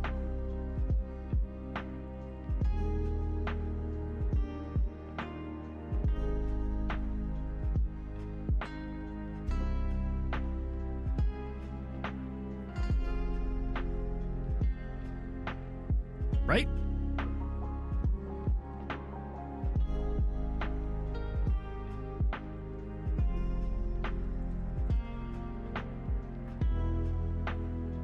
I have this figured out for this guy. Let's come over here, paste that.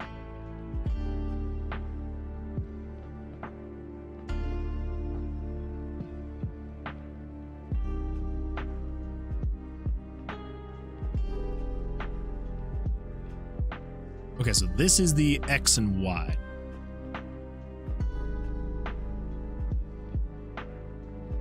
Aaron says, it's funny you say that. All the text font I'm doing right now is 128, 256, 384, 640, all over the place. It's gonna stick in my head. I mean, there's nothing wrong with that. Nothing wrong with that. Yeah, most fonts will be different sizes as you're creating the all the individual characters. So I just had to do mine weird because I had very specific desires for my font. So that's why I did it the way I did it. Okay, so we're gonna do this 36 times 98, 371 minus 36 times 99 plus 1. We're gonna use that to replace the X and Y values of this show. Right? Map plus 97 plus 100 times that. 1. Okay, so then we are replacing all of this.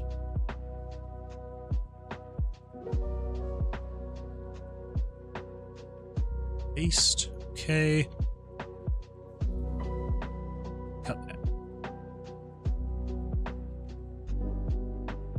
Hey, there we go. So it shows just the room that the player is in, which is exactly what we want. Okay, so then that means we should be able to come over here and hopefully, as long as it's actually referencing correctly, we could probably... We could probably actually figure that out.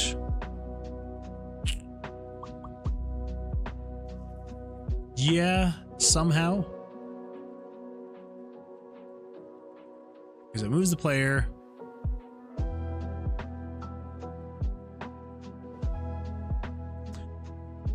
Let's add some comments, because I need to make sure I'm remembering everything. So this is going to be 0 out.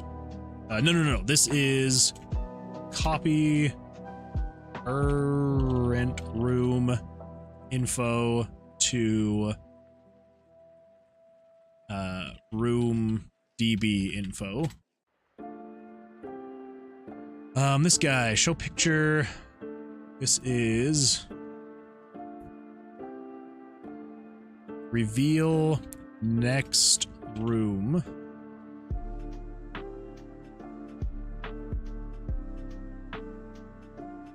Move player icon.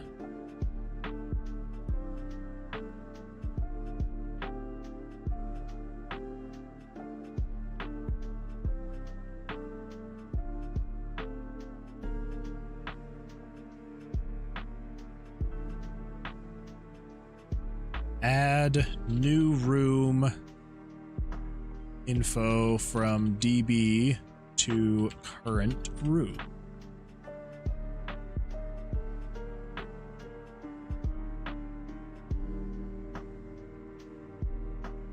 All right, and this is actually showing the picture.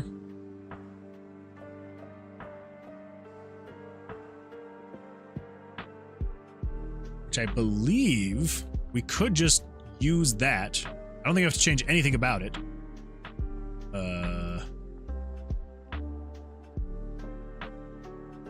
Why did it not work that time? And then it works that time.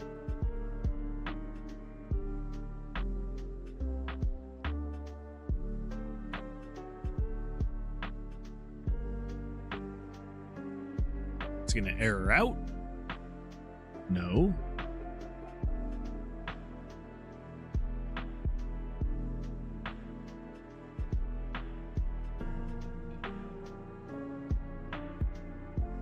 Okay.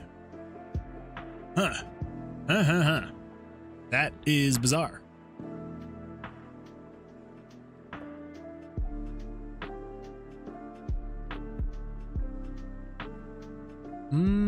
No. I was like, oh, well, maybe anything up above this line just isn't showing. No, that's showing.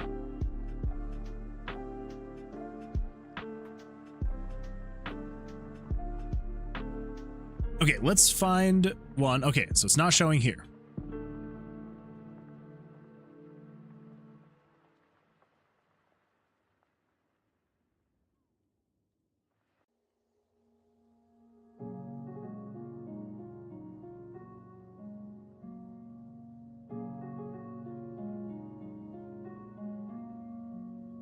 I do not understand that at all. Because then it shows here. What is happening?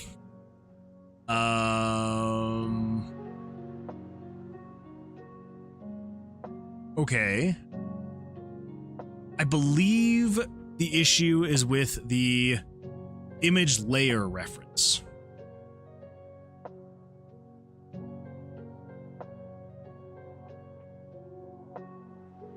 Oh my. Of course there's an issue with the image layer reference. I'm literally just saying go off of variable 381. So if ever variable 381, which is room 1, doesn't exist, it won't show. I am so stupid. I apologize for that. That was idiotic of me. Okay. This was just making it so I could actually test and make sure it was working correctly. Oh, I am so stupid. Okay. So let's do this. Let's say, show picture. So 381. We're going off of variable 381.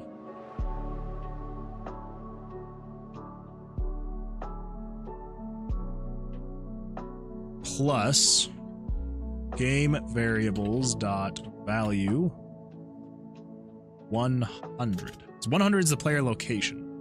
So it needs to be 380 plus that variable, which should be 1. So it should set it as the lowest default is 381 and then go all the way up. I think. Let's see. There we go. Go. We're gonna refresh a few times and just make sure there is always a room there. Okay, I don't know why it took me that long to figure that out, but it did, and yeah, I feel really stupid, but it's working now, so sweet. So let's come down here, grab that, come over here. We are going to paste that. Yes. You're not stupid, you're learning? Yeah, but it's hard not to feel stupid. It's true. I am learning. JavaScript is not my friend. JavaScript and I have never gotten along, but JavaScript and I are like the divorced parents who are trying to be civil in front of in front of the kids, and but deep down we despise each other. Even though we know there's like a small spark of good in the other. Anyway, I feel like that kind of got dark. So, showing room, reveal next room. We need to place that with this. Yes. Yes, we do. Place that. Get rid of that. And this is showing. Show room in POV view. Okay. So, if all of that is correct, I should be able to, from here, press down, and this room should be revealed. Ooh. Why? Okay, I'm sure it's all fine. I'm sure there's just some little thing that I missed, right?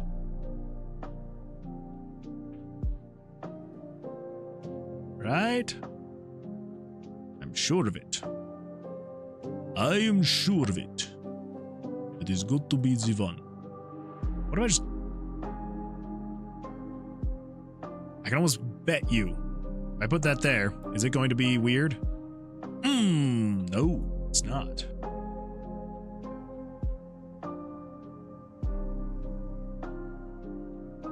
Okay. Oh my freaking goodness.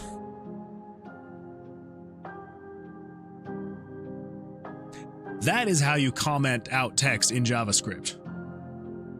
Not that. That. Reveal next room. Of course it errored out. But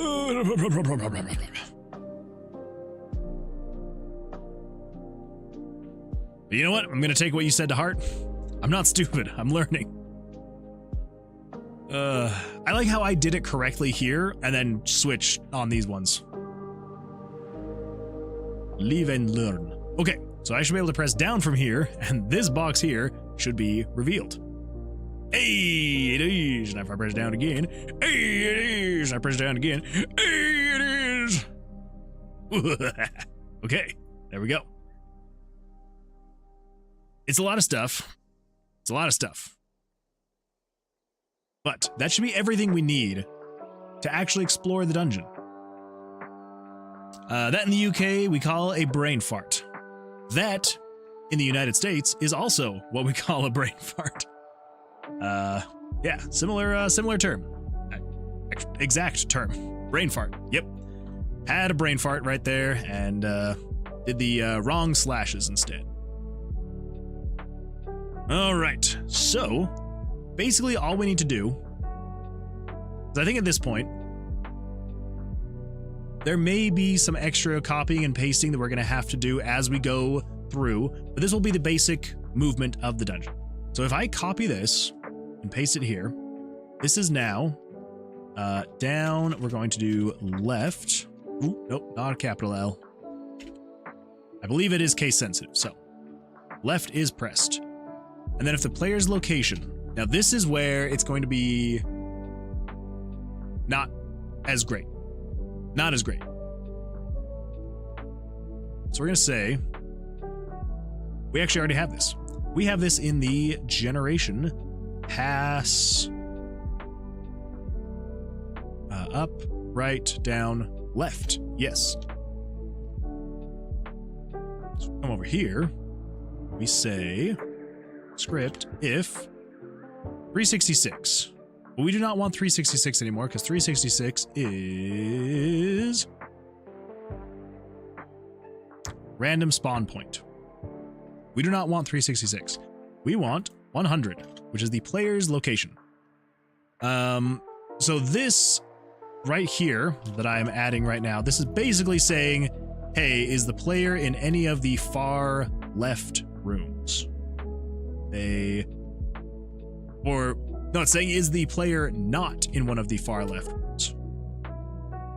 As long as they're not, then you can do this thing. But if they are, you can't do this thing. I don't think it should technically matter. Like, I don't think we actually would even need this check because this right here is checking to see, as long as it's all spawned correctly, we actually don't need that check. We also don't need it up here. So if I cut this and I delete that, right? And if we come over here, that is very high up at the top. We're gonna come over here. If I try and go down, shouldn't do anything. Right, yes. So we're on the bottom. We shouldn't need that. Sheesh. Okay, yeah, so we don't need this guy. So let's just cut that and delete that. Paste that in there. Okay. We do need to change these though, because this is going to be based off of the left movement. So if we come over here, you can see all my live stream thumbnails. Woo! All right, let's go to Tomb of Versilius, images, pictures. We come down here to the maps. I'm gonna move this over to the other side of my screen so I can be referencing the direction of the rooms without covering up the engine. All right, so left-facing rooms are IDs. Come on, 2. Let's actually just get rid of all of these. So 2, 6, 7, 8, not 9, not 10, 11, 12, 13, and 15. All right.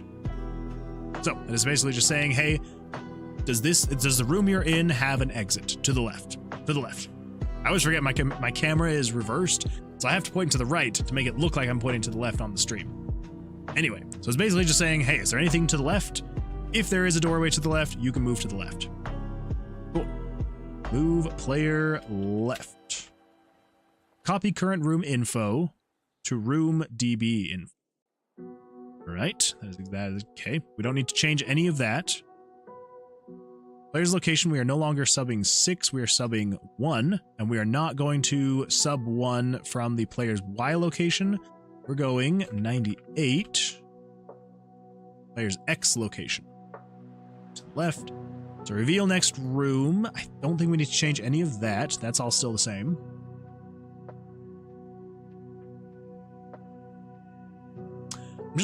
I'm thinking through some stuff here. I believe all of this should be the exact same. I shouldn't need to change any of this because it's just basing it off of these 2 variables.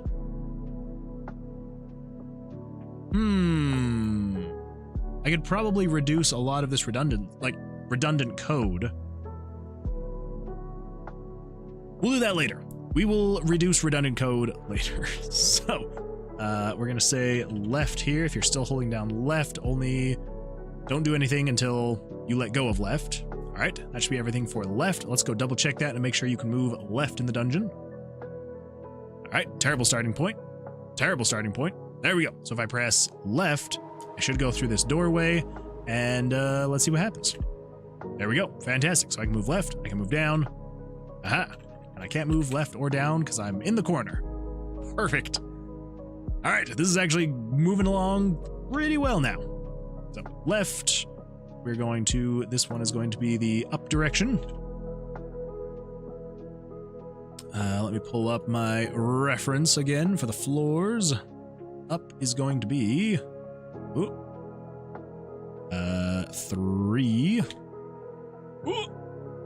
My leg's falling asleep. Oof.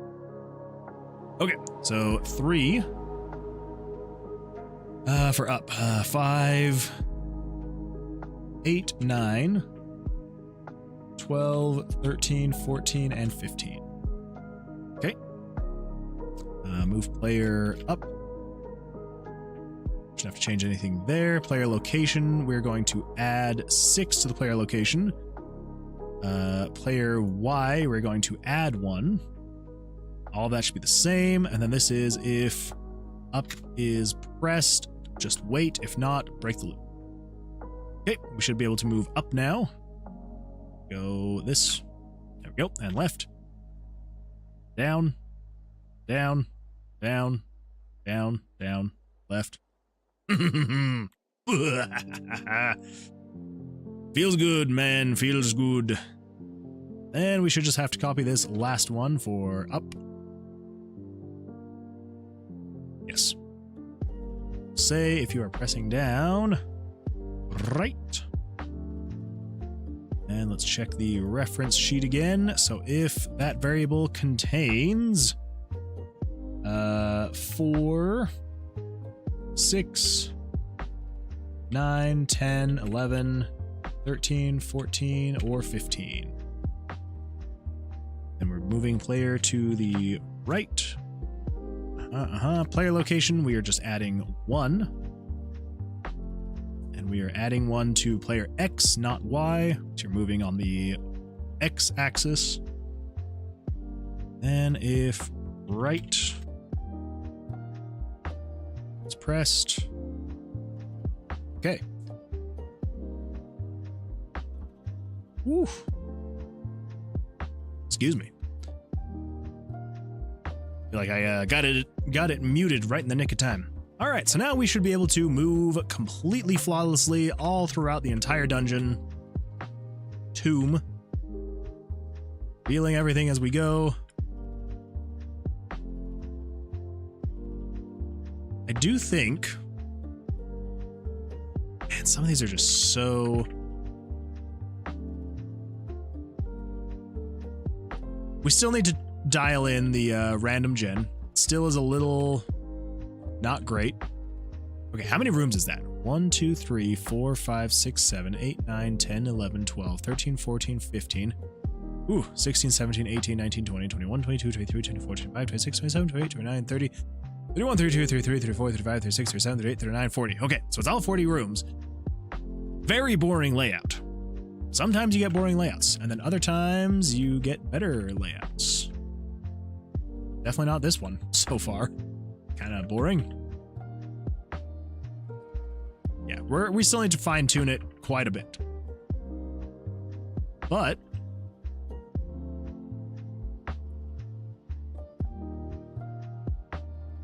that is for a different day. For now, we have put random gen behind us. It's working technically, and that is what matters. Okay, so you can move around the dungeon. Fantastic. Around the tomb, I should say. Move around the tomb. Yes, so let's do...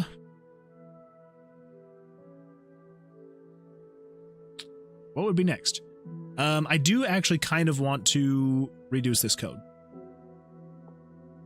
Because again, this through there, completely redundant. It does the exact same thing every single time. So, here's what we're going to do.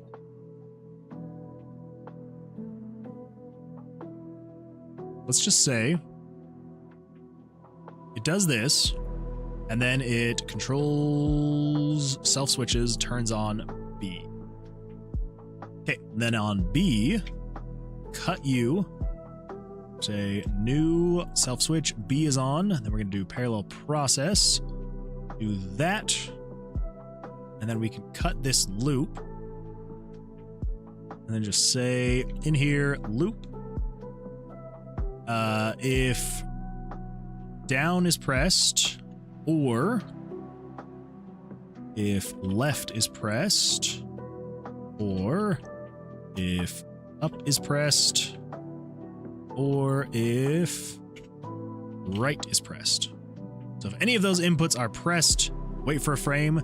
If not, break the loop and self switch, turn off B. Okay. This is revealing the next room, moving the player icon. I think we want to add a little bit of a weight to that so that you can't just like run through the dungeon essentially. Let's just wait for like 5 frames. That should be good. And we'll wait the whole time that it takes for it to move the player. No! 8 frames. We'll wait for 8 frames. Okay, so at that point, we should now be able to say, grab this, and then we go delete, delete, delete, delete, delete, delete, turn on B. And from here, paste, delete, delete, delete, delete, and delete. Here, paste that, and delete, delete, delete, delete, and delete. There we go. That is much smaller, much more organized looking, and it's just this. This is the redundant part of the code. Out of all of that stuff, this is all it is. If you press down, that's what it does. Left, up, right. Let's make sure it actually works. Let's give it a try.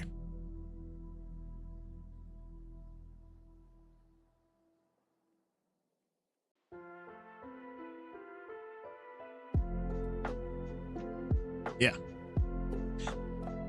It does look a little weird because I added that weight, and I'm now realizing, so it's moving the player, showing the POV area.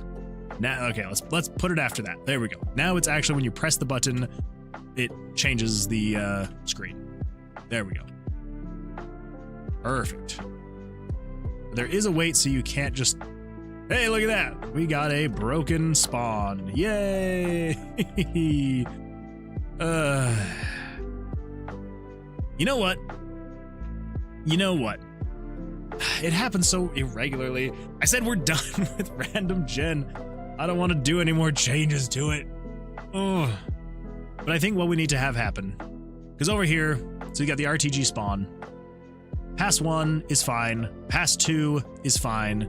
It's pass 3 that is not fine. Basically, we need to unseparate pass 3 and 4. They need to be one and the same, and pass 4 never needs to go back to pass 3.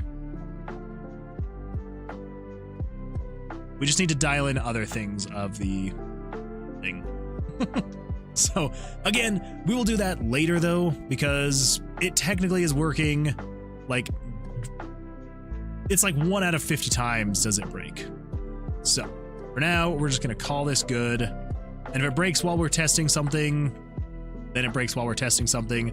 We'll just know that it will be fixed before final release. So, let's reveal this whole dungeon just because it's a lot of fun to walk around and see my character icon moving around. Kind of a boring layout, but it is what it is. Okay, well, fantastic. Fantastic. All right. Now, so this is initialization / move / transition. We're gonna do transition. Int move transition, because this is the actual transition. So this is, we're gonna do comment. This is the int portion of it. Let's go, I don't know, that many? Sure. Go. This is the move portion of this event. And this is the transition part of the event. So in here is where we can actually put the transition animation, which basically what we're going to do here is we're going to say all of this happens basically instantly. So we do show picture.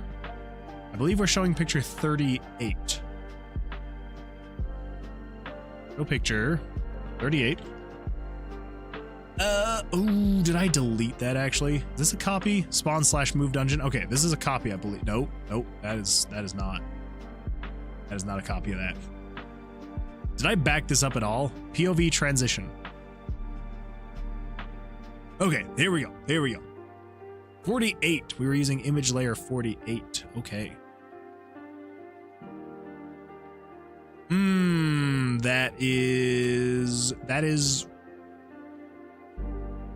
That is correct. Forgot. Movement direction 97. Okay. Let's come back over here. In here, if you press down, it needs to control variables. Movement direction, set you to 1. 1 is down. Set you to 2, meaning left. Set you to 3, meaning up, and U will equal 4, meaning right. The reason I'm doing that is because over here, the transition portion, we need to have it show an image. So 48 transition, we've got 10. So we've got a couple different transitions, like animations, right? So this one would be something like that, to hide and reveal the map.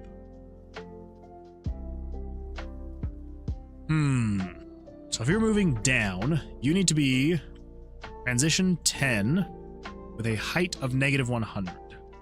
Yes.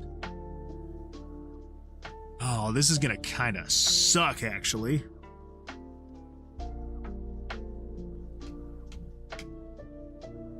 I just realized...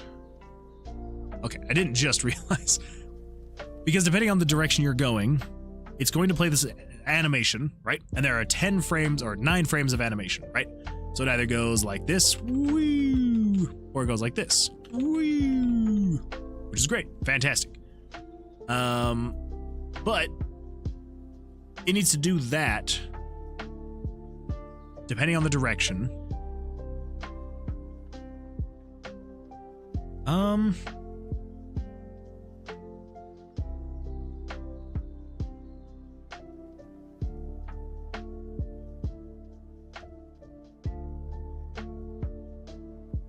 How would can I do that with a variable?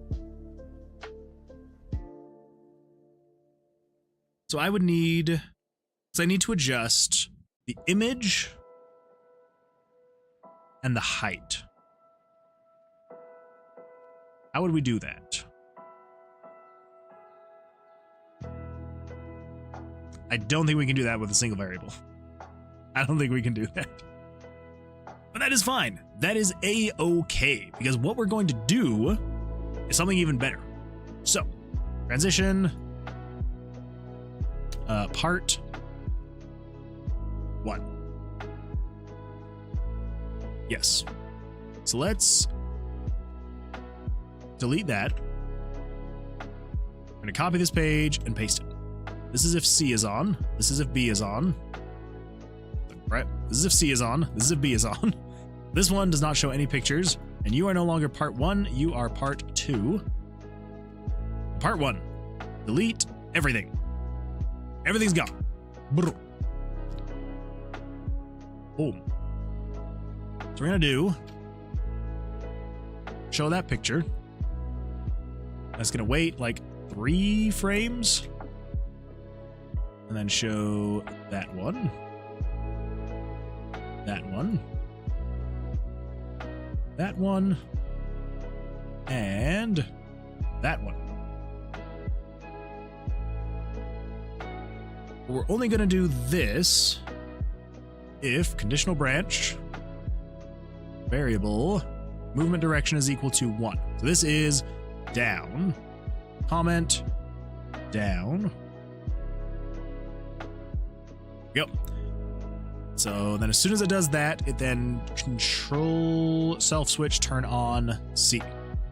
Okay. So we go direction 2, which is left. Say show image U 100 U. So this is the actual hiding of the screen, right? Okay. And all we should need to do is if we copy these guys, paste them, and if you're equal to 3, you are up. So then over here, we're going to say get rid of the minus. So you're no longer negative 100 height. You are now just 100 height, which will have you facing up.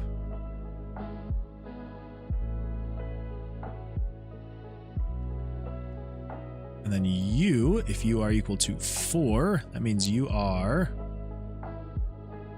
right. You are going to be negative 100. Width, negative 100 width. That way it will be showing to the right. There we go. Turns on C. We'll copy this page. Then it does all of this. We are no longer going to loop this anymore, actually.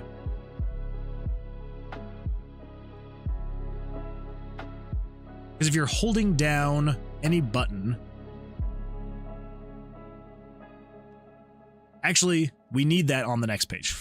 We need that on the next page. So let's copy this page. We're going to paste that page. This is transition part 3. So we're still taking into consideration. If you are still going down, you are now 11, 12, 13, 14, 15. You're now 15, 16, 17, and 18. Get rid of that one. And don't turn on anything. Here if D is on. Down here, let's cut you, turn on D. Let's add the loop down there. Okay. So that's down. Left, you are going to be 6, 7, 8, and 9. Get rid of those. And actually get rid of this preceding weight as well. Up are 15, 16, 17, 18. All of those. And last but not least, you are 6, 7, 8, and 9. Delete, delete, cut that. The end here, break the loop, and then we're going to turn off B, C, and D. That'll take us straight back over here where we can then move again. All right, there we go. Fantastic. If we hit play, come in here. It's going to look a little flashy and weird and janky the first time because it hasn't loaded the images yet. Oh, that's right. I forgot about that. Good about that. Okay. So finishes all of those. At the end there, we can wait for 3 more frames and then just erase picture 48. When I was saying it's going to look janky, I didn't mean that janky. I mean the flashing of the animation. That whole flashing thing. Let's see. Then after that, it's fine. It's loaded all the images. Fantastic. Okay.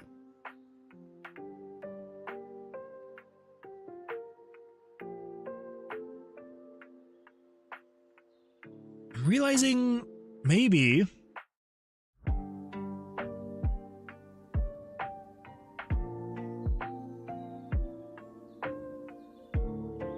No, well...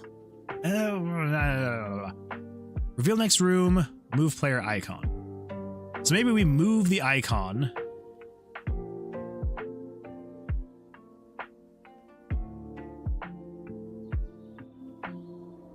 Yes. So we're going to move the player icon here.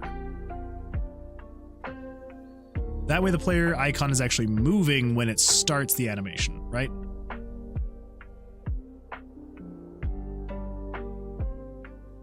There we go. I feel like that's slightly better.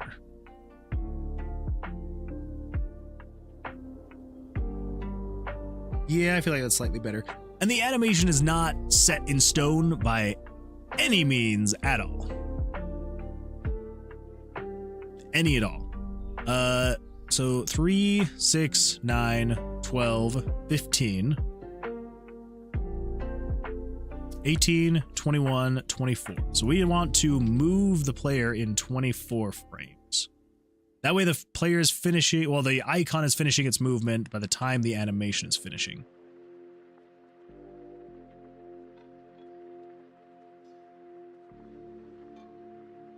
Yeah, that should be all right.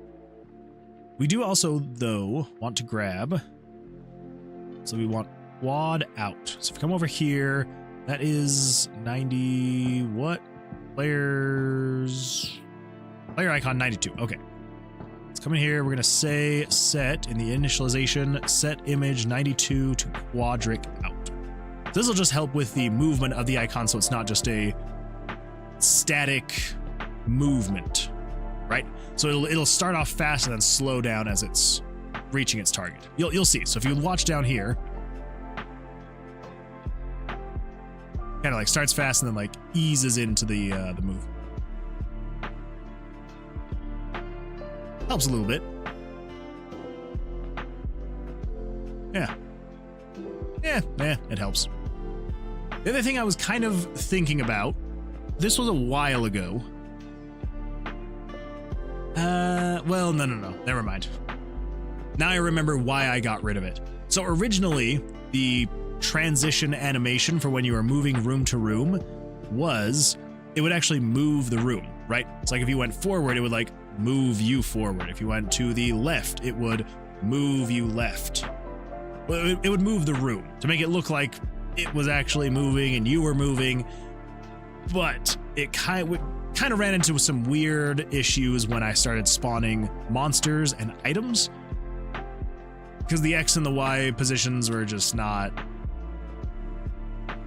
It wasn't great. I'll say that. So, yes. Okay. So at this point,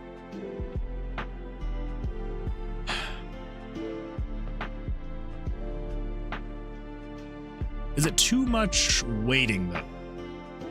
I feel like that makes it so you're really trudging through. What if we set this to, I don't know, 2 frames instead?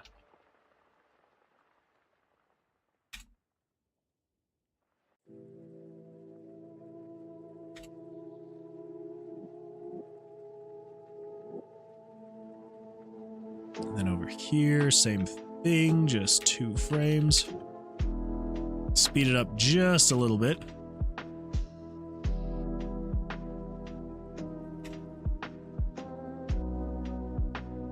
Oh my gosh. Oof, having a hard time. Button presses. Okay, so now we got 2, 4, 6, 8, 10, 12, 14, 16, 18. Okay, well, it's not... It's a little faster. But maybe it'll be fine. Maybe it'll be fine.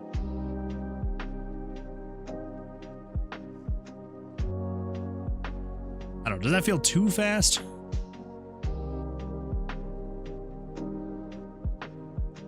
No, I think it feels fine. Because again, I don't want people to feel like they're trudging through, right? Like I want people to feel like as they're moving through, they can have some pretty fast movement speed. So yeah, I think this should be fine. I think it should be all right. Yeah. It's an interesting layout. Eh, all right. Okay.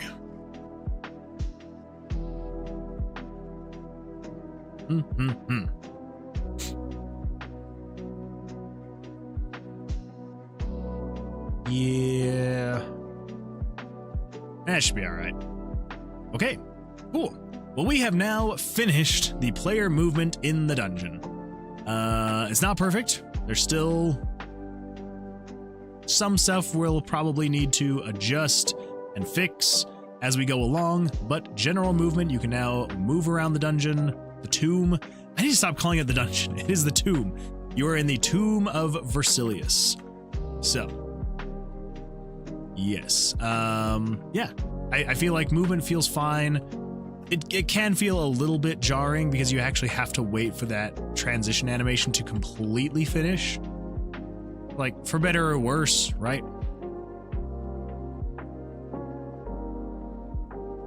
That was kind of cool. Looks like he's going like this. Yeah. That was cringe. Anyway. All right, well, that feels good to check off the box. It feels really good because, like, what was that? So 8:30, 9:30, 10:30.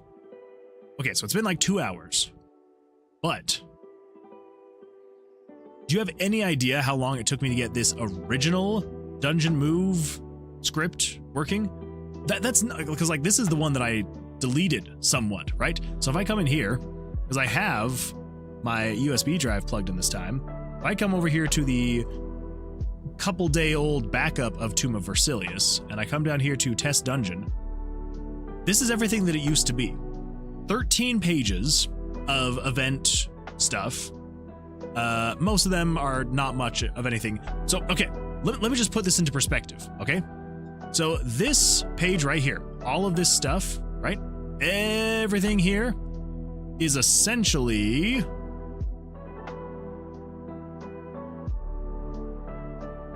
this. All of this is this. And all of that, and all of that, and all of that, and all of this is this, this, and this. But are you ready for this? That's not even all. Because then you also had this. You also had this. This also contributed to it as well, because this was actually revealing the rooms.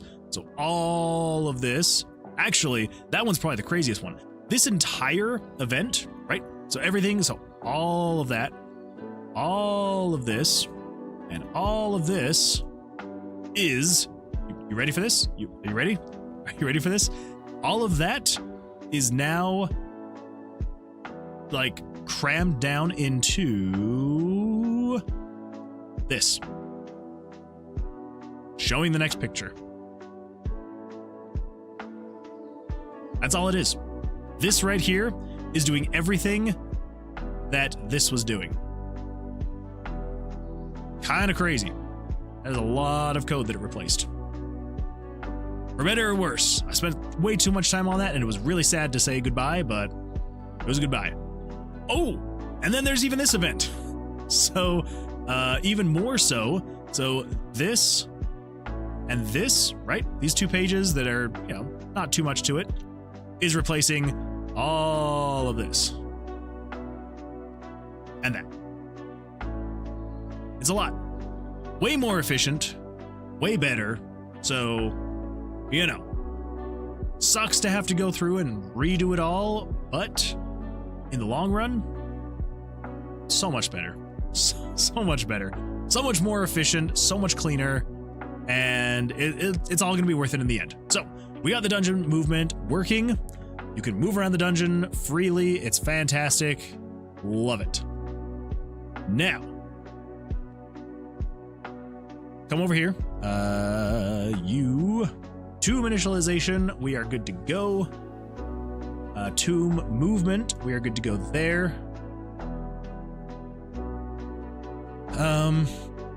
So I think what I'm gonna do on the intro map, which I'm gonna have to well, we're gonna eventually just delete all of this anyway, because we're not gonna need it. Do not move to test dungeon. You are now moving to the tomb. Okay.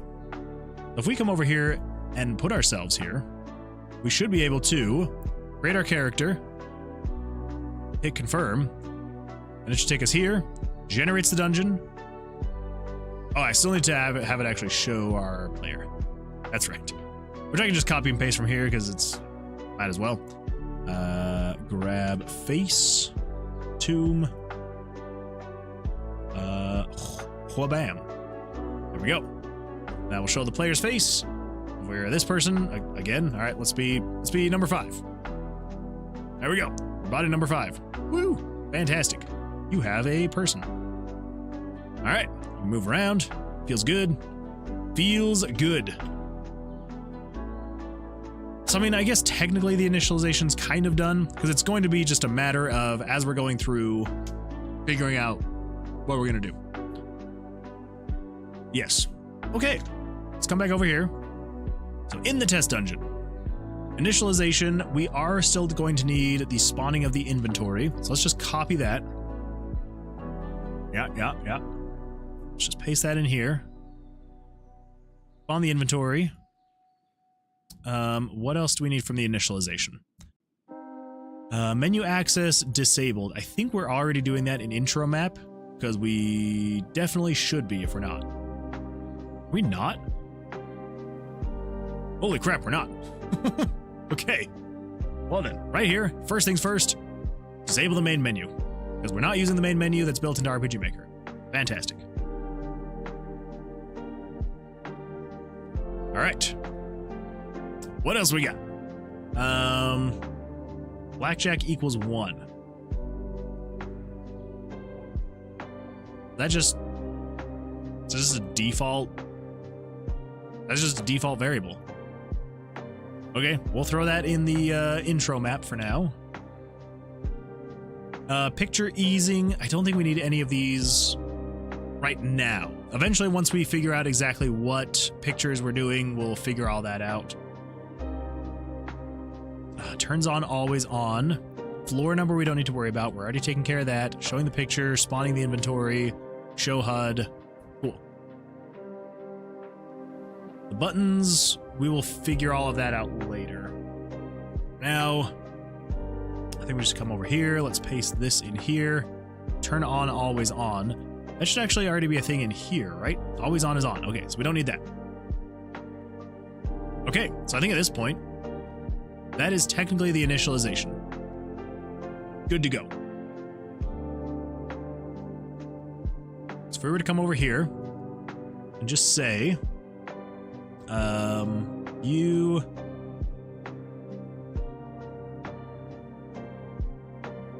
let's do comment, generate inventory, spawn inventory.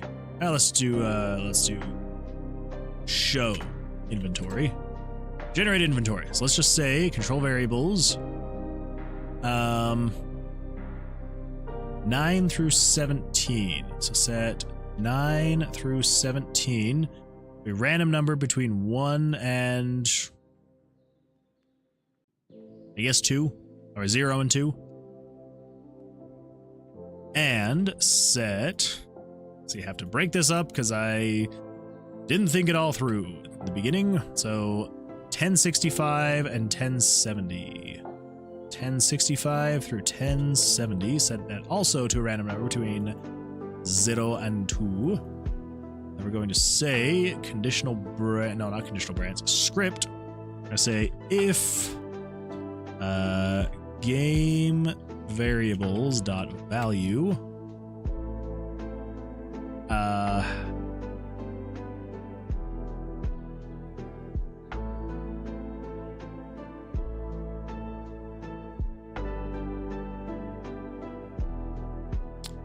never mind.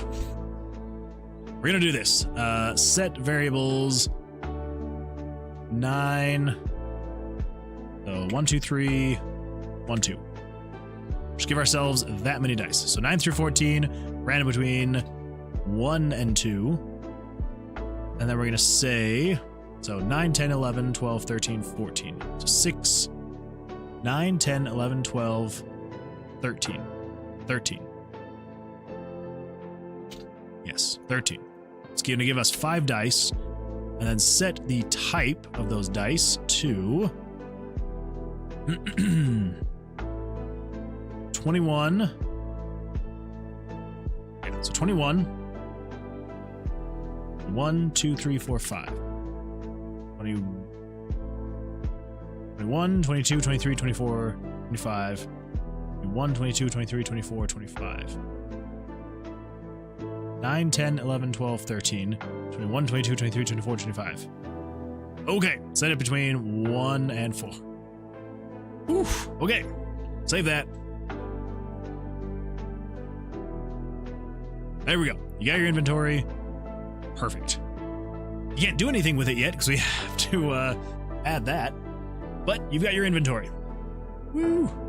But actually, that one should be easy enough because like I had said previously, so the dice move was a newer event that I had created. We can just copy and paste that and we'll be good to go.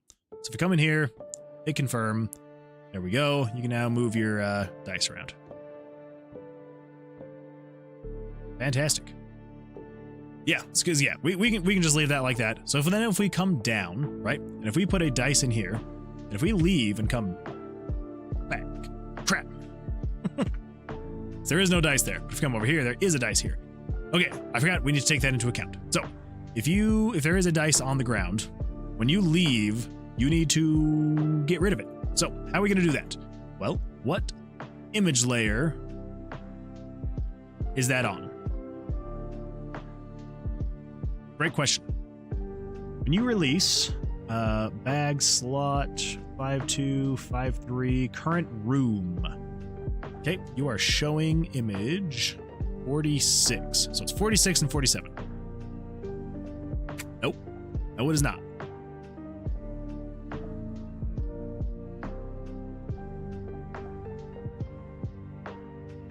Current room item 1.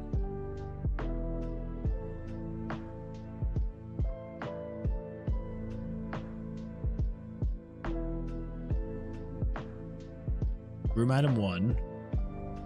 Current room item 2. Okay, so it is 46 and 47.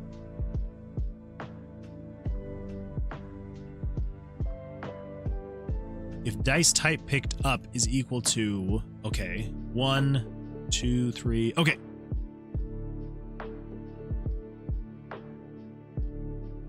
Yes. So what do we need to do? We need to come over here in the transition menu. So when you go to move,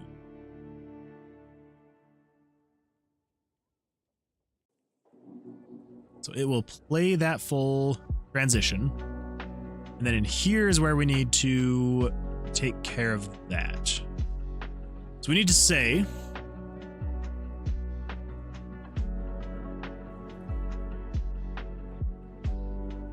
so after it gives us all of that, we then basically need to say conditional branch if current room item 1 is greater than 0.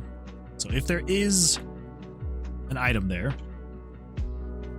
crap, no, that's, oh, I forgot. Okay, here we go, released, come down here. Item 1, 46. Okay. Over here. Fantastic. Just cut you a movie out of there. Okay, so if current room item 1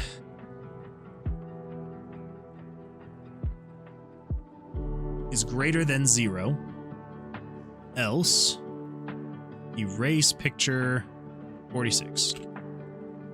Yes. So if it is greater than 0, then we are showing image 46. We are showing dice.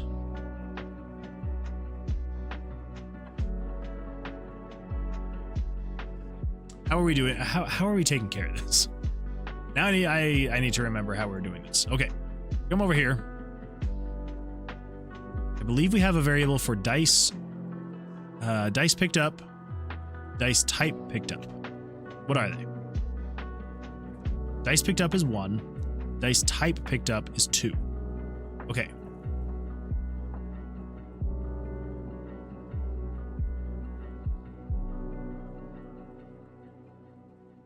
So basically what we need to say,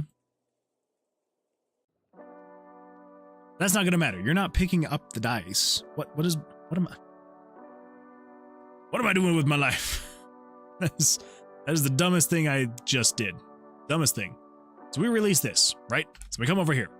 We say room 27. Nope, current room. Current room. Item 21. Okay. Yes, current room item is 21. So 1 through 20 is dice type 1. 21 through 40 is dice type 2, so on and so forth. So what we need to say then is we need to say over here, if current room item 1 is greater than 0, then we say can we do that?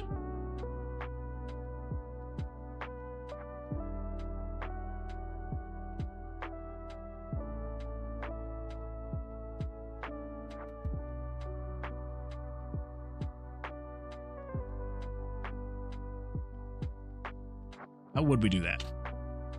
Showing. So the way that the dice images work, bring this over here. So you've got dice 1 1, 1 2, 1 3, 1 4. So the first digit is the type. So 1 pyro, 2 geo, 3 necro, 4 hydro, right? And then the value is the second number. So 1 through 20, 1 through 20, so on and so forth. And so we need to differentiate with this variable.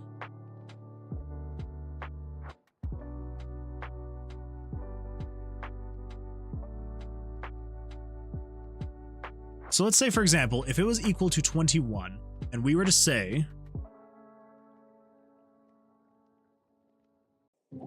I think it might just be best we do something like this. So 95. If game variables dot value 95 is greater than 0, we'll just say is greater than or equal to 1, and you are less than or equal to 20.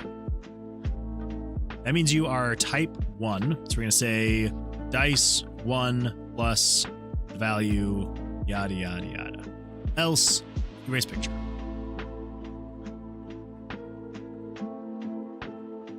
Okay. So if we can then just get a dice that is a value of 1, 42. So we put you there. Fantastic. So I should be able to leave. It's gone. Come back. It's back. Leave. It's gone. Come back. It's back. Awesome. Fantastic. What?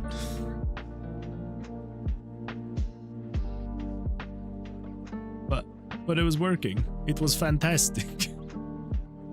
You can't do this to me. I'm just gonna sit here for a little bit. Because with RPG Maker, it tries to load the image. I don't know why it takes so long to air out, but it tries to load the image. So if we leave, is it us leaving that's the problem? It is. Interesting. Interesting. So I believe the issue is then, that's right.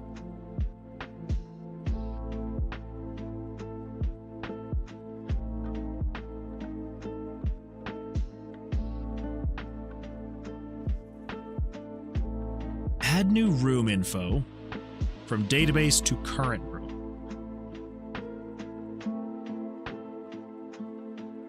Reveal next room, show room in POV. So add new room info to database.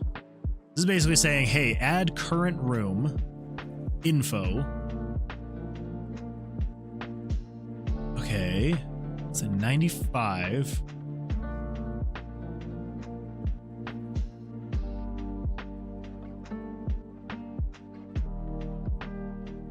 Oh, it's this freaking thing.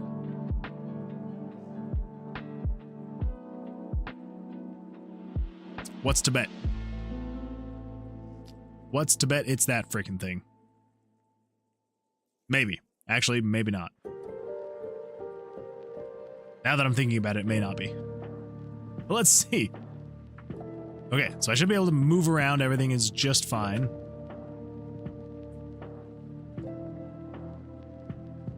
And if I leave a little treasure in this room here, oh blam. Everything's fine. Leave. Gone. Yada, yada, yada. I can come back. It's still there. Should be able to pick it up. Oop, put it back in my inventory. Fantastic. Okay, there we go. So if I come over here and I say you're equal to that. Let's... And then if you are 20, greater than or equal to 20, greater than or equal to 21, you're less than or equal to 40. You're going to be dice 2 plus that. And if you are greater than or equal to 41, you're less than or equal to 60. And if you are greater than or equal to 61, less than or equal to 80. Yeah. Else, erase the picture. Okay, so that's a comment. Room floor dice. Slot 1.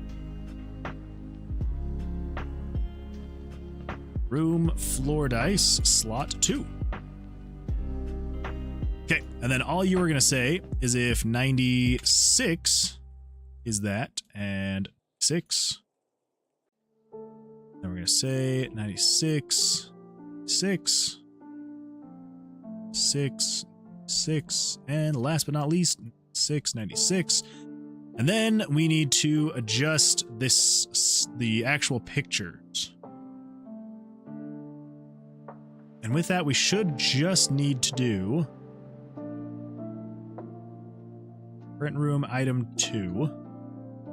Should be able to grab this guy over here. Paste you right here. So you're 47 dice 1 dash 96 1 yada yada yada.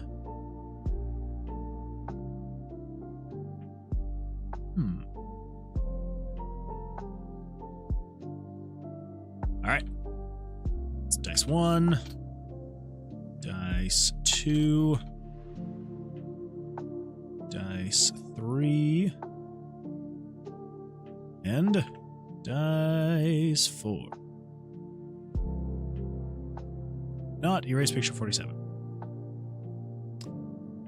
That should be that.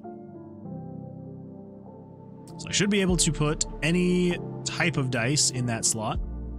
Over here, put down that type, come over here, put down that type, come over here, put that one down, and I can go along and they are gone.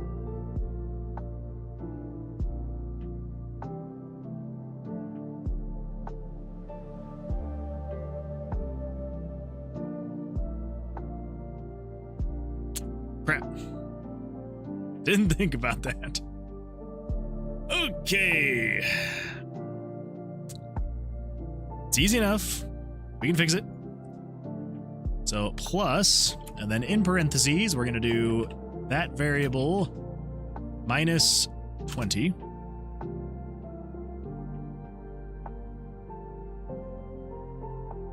Say this variable 5 minus 40. Say this variable minus 60. 20, 40, 60. Perfect. Then we're going to say this variable is 6 minus 20. No. Cancel that one. We don't need it in that one. It's 96. Actually, I guess we could just do 96 minus 40.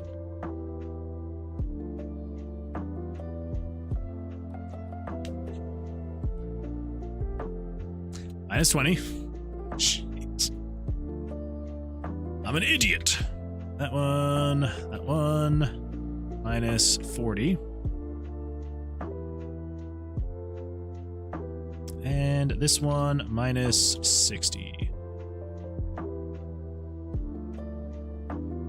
Okay. That should be correct. Forgot about that contingency. So if we place this guy down, leave, come back.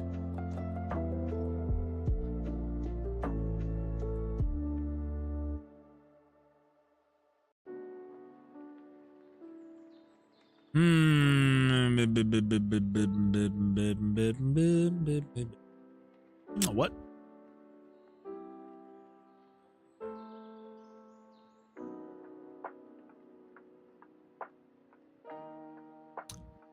I'm sorry? Okay, so it... what? It knows. Dice 1, 2...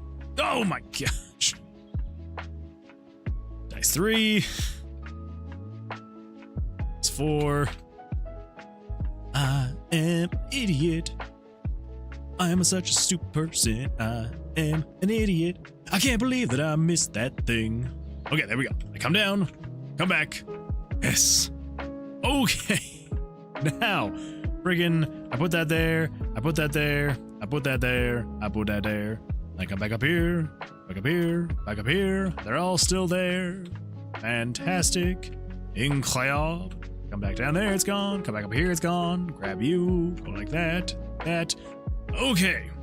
Now, we just need to see if the slot 2 is working. So we can go 2 there, and a 1 there, and a 1 there, and a 1 there, and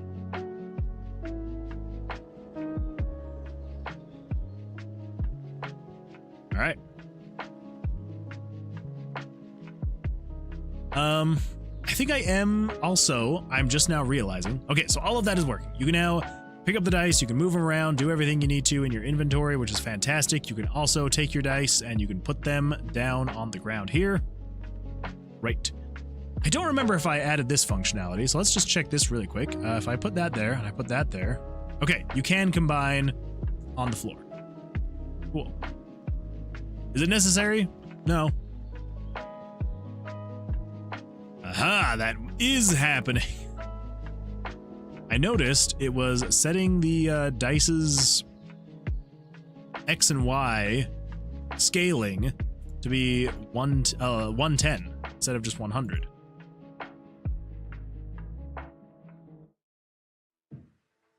This is why. I mean, well, no. That's fine. That's fine. That is fine. I may also make a quick pickup. Because in the safe room, right, we added the, pull it up really quick, we added the quick buy, where if you just click, it buys, right? I think I might add that, and the quick sell. I think I might add that to the floor pickups. So instead of you having to drag and drop the dice from the floor, you can just click it and it picks them up. I think that would feel a lot better It's like if stuff's on the ground and you're like walking around the dungeon, you're like doo-doo-doo, just walking around and exploring and yada yada yada, everything's great, everything's fine. You come back over here and you're like, ooh, I want this stuff, but then it just kind of, you have to like actually drag it and drop it, and it's so time consuming. I don't know, we'll see. Let's actually add that really quick. Quick pickup from floor. That'll be another thing we do. Okay, well, we now have tomb dice movement. Go. So all of that was to make it so you could actually, with the dice, pick them up, put them onto the ground, move them around your inventory as much as you need, as much as you like. And if you leave and then come back, they're there. If you pick one up and leave and come back, it's still there, and yada yada yada. You can move around the dungeon. You can leave a little path, a little trail if you'd like. Always know where to go. Woo, dice. All right, cool. Well, yeah, awesome. I like it. I'm actually glad that we're getting all of this stuff set back up from the ground up, because that means it's going to just function so much better, look so much better. Yeah. And of course, having the random dungeon layouts, it's kind of fun to actually have a new dungeon every single time I load in here. Because yeah, when I was testing and I was just playing the exact same dungeon floor every single time, kind of made testing not that fun. But with this, much better. When it works. There is still the occasional time when the random dungeon layout just craps the bed, and that's no fun. But when it doesn't do that, it's a good time. All right. So, I mean, I guess we might as well quick pick up from floor. We might as well do it right now. I mean, we're working on stuff, so might as well. Might as well. Over here in the safe room, where was the quick buy, quick sell? Dice move. Picked up. That's right.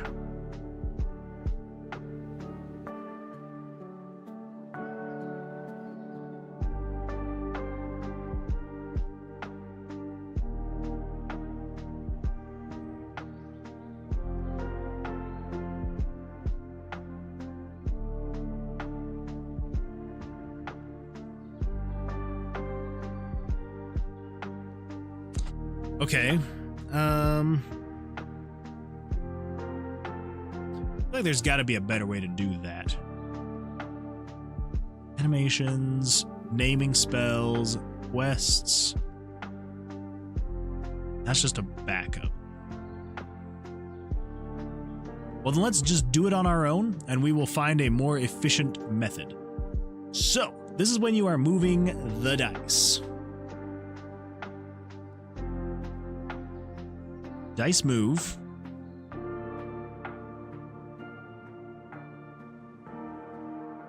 When you click on, so current room item 1,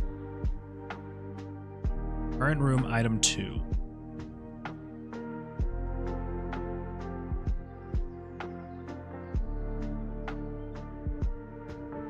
So I want it to be when you click on it to pick it up,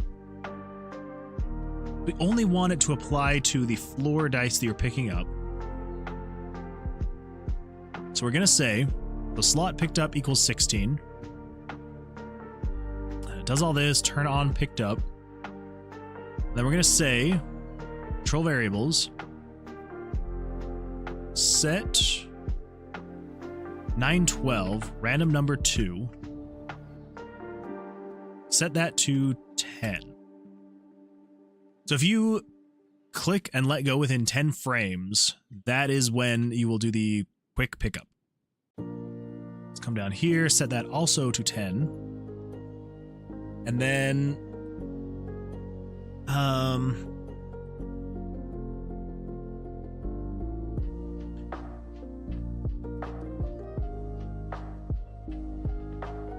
Whew. So then over here, we can get rid of level up for now. Delete that page. So in picked up, for every script, if you're pressed, you're moving the picture, and then you are also conditional branch if the variable random number 2 is greater than 0. Greater than 0, then control variables sub 1 from random number 2. Here we go. Okay. So then that will be, so you would have to click and let go.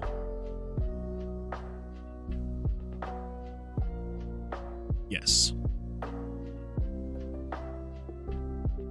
And then we're going to say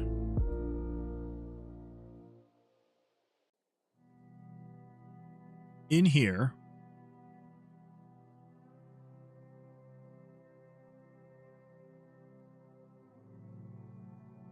how are we going to do this one? So in the very beginning, so you've clicked to pick it up, it adds to the variable. As long as you let go before that variable reaches 0, so it's counting down, you have 1/6 of a second to click and release, which isn't too fast, but also not too slow. Now, if you click and release, and there's still time on the clock, then what do we need to do? We need to say, if you are current room item 1. So if you're within, if the mouse is within these kind of confines, then what it's going to do is conditional branch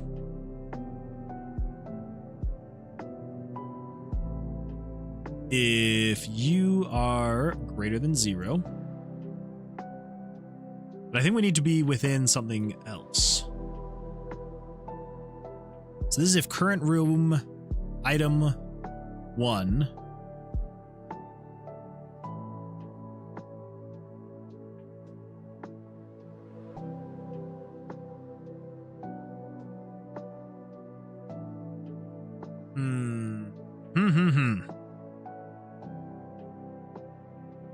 So you've picked up from room 1 or room 2, adds to the variable.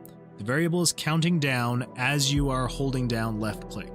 If you release left click before the variable reaches 0, you need to do one of two things. No, you need to do one thing. If you are releasing before you reach 0, and there is a dice in that spot. So let's find where the dice, yeah, where it's checking to see where the dice is. Oh, I should not have closed my eyes for that long. Whew. Eyes are very tired now, and I think I tricked them into thinking I was going to bed because I had my eyes closed as I was trying to envision what was happening. Okay, so what we need to do is we need to check and see when it's moving the dice. I know that doesn't make much sense, but there's a spot in here where it's moving the dice, and we need to basically jump to that spot. So we're gonna say, if you're here, and if current room item is greater than 0, so if there is a dice there to be picked up. Yes. Yes, yes, yes, yes, yes.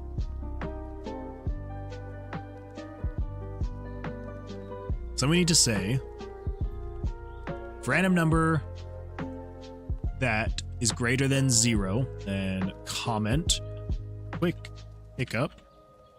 Oh gosh, quick pickup.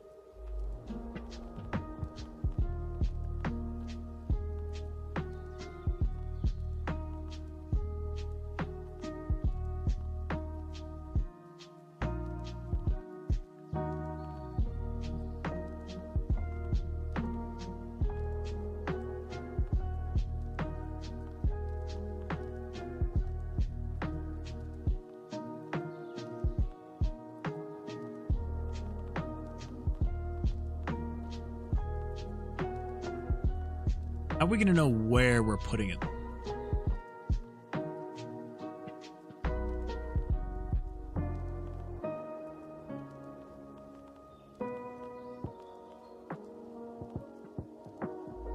I guess really all we need to do is just say, we would then say, conditional branch, if backpack slot 1 is equal to 0.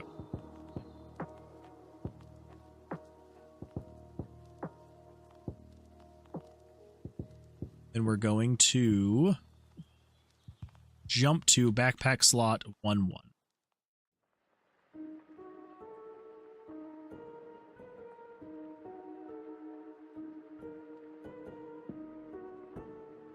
We're also going to say, no, that should be it.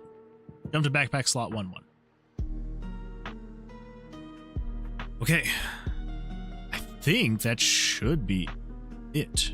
I mean, obviously we'll have to then check every single other backpack slot. Because basically what it's going to do is it's just going to search and see, is there a slot where I can put this dice? So let's do this. That should work in slot 1. So if we come in here and we move you to there, I should be able to click and it moves it there. It's probably going to bug out if I try and click here. Okay, yeah, because there's a thing there. Perfect. I move that there. Aha! All right, that's not too bad. Let me come down here. Room item 1.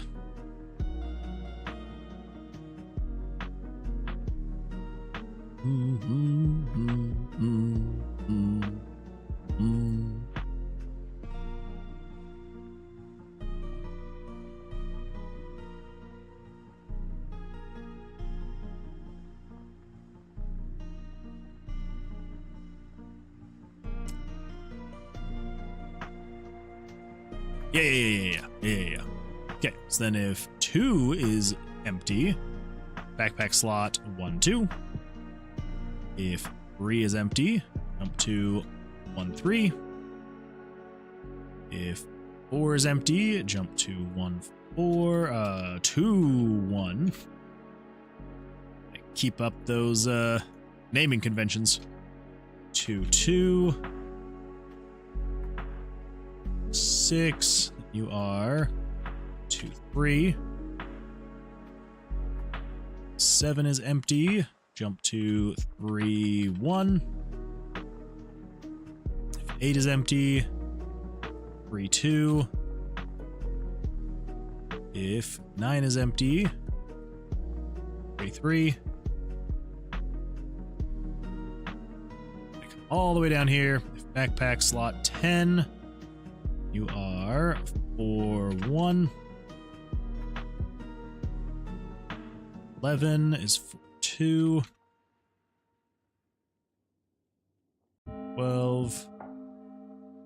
3. 13 is 5-1. 14. 5-2. And last but not least, 15, 5-3. Fantastic. So let's just check really quick and make sure that's actually working.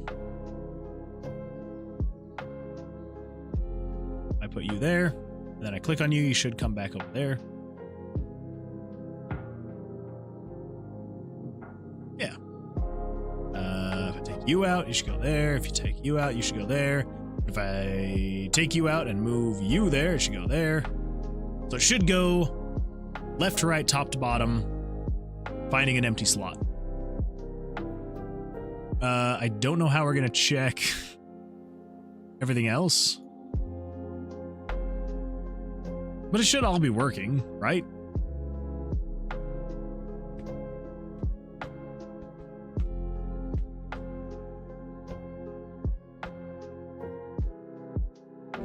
Yeah. I mean, if those first few are working, the rest are all going to be working. So, which it is. Everything seems fine. It's grabbing the same type and the same amount, putting it back on the shelf back in the inventory. And yeah, now I don't have a quick deposit, you know, which I guess we could do. We want to do that. Like if you click on it, it just throws it onto the floor. I feel like it's not needed. I don't know. Is it? Is it needed? Would it be useful to be able to throw dice onto the floor quickly?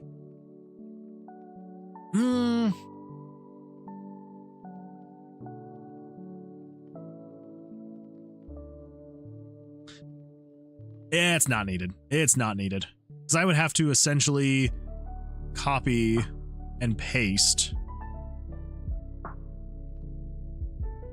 Where is it? Where is it?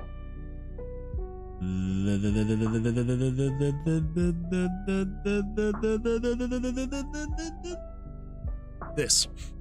I'll just copy and paste that into every single one of those. Now it would be much shorter. So it would just be saying, hey,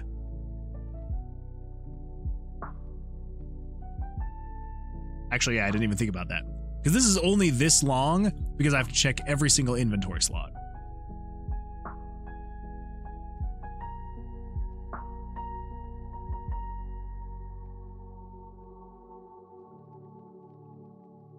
Actually, let me check this really quick. Jump to label.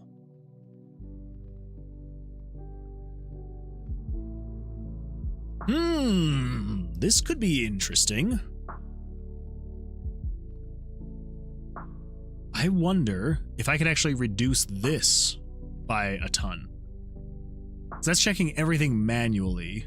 Well, no. I'd have to use too much weirdness to get that to work. So, never mind. I'm just gonna copy that. And then over down here, we've got this whole section here. Paste you in there. And we're basically just gonna say, if random number 2 is greater than 0, quick pickup, and it just checks all that. Yeah. So it should like basically just be the exact same thing. Here we go, confirm. I'll put something here, click it, goes there. Something here, goes there. I'll move you there and you there, and they should go blap, blap. Yeah. Feels good, feels good. That there, put that there, should go bloop, bloop. I love it when a plan works out. Absolutely love it. Fantastic. So the only other thing that I'm thinking we could do if we really wanted to do like the quick place down. Let's test it once. Let's test it once. So over here, before you do that, so picked up equals 10. And then in here, we'll scroll all the way down. We will grab this guy. Copy that. And then up here in 1-1, well, current room, and then if item is less than 0. I guess the first thing is you would want to do this as the first thing. And then literally all it should be doing is just checking 2 of these. Let's delete the rest of those. So it's saying if random number 2 is greater than 0, quick drop off. And then it's just gonna say if current room item 1 is equal to 0. Is it 0 or is it different? Is it -1? -1. Okay. Here, we're going to say current room item 1 is equal to -1. Then jump to backpack slot 1-1. That is not what we want. We want room item 1. Oh my goodness! Loki, you've raided me. Welcome, welcome. Glad you could be here. Man, that's my second raid ever. Woo! Thank you, Loki. I appreciate it. Welcome. I feel like I already said that. It's getting a little late, but welcome, welcome. Glad you all are here.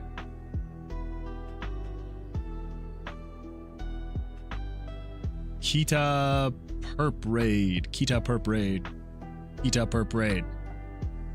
Kita Perp Raid. Am I saying that right? Kita? Kita Perp Raid. I feel like I'm saying that weird. Anyway, welcome. Kita Perp Raid. We're just quickly working on a quick drop-off in the dungeon that we've been working on. Almost there. So room item 1, room item 2. There we go. Odd, it doesn't show the emote. Aw, that's sad. Well, I'm going to assume it is a fantastic emote, so I can picture it now. I am seeing...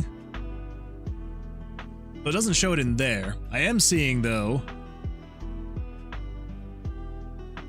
It says, Locator to battle? I don't know. Is this what you're seeing? Whoa, that is very weird. This thing right there, the little red thing. That's what I'm seeing. But it doesn't show it in the on the screen. That's weird. That is bizarre.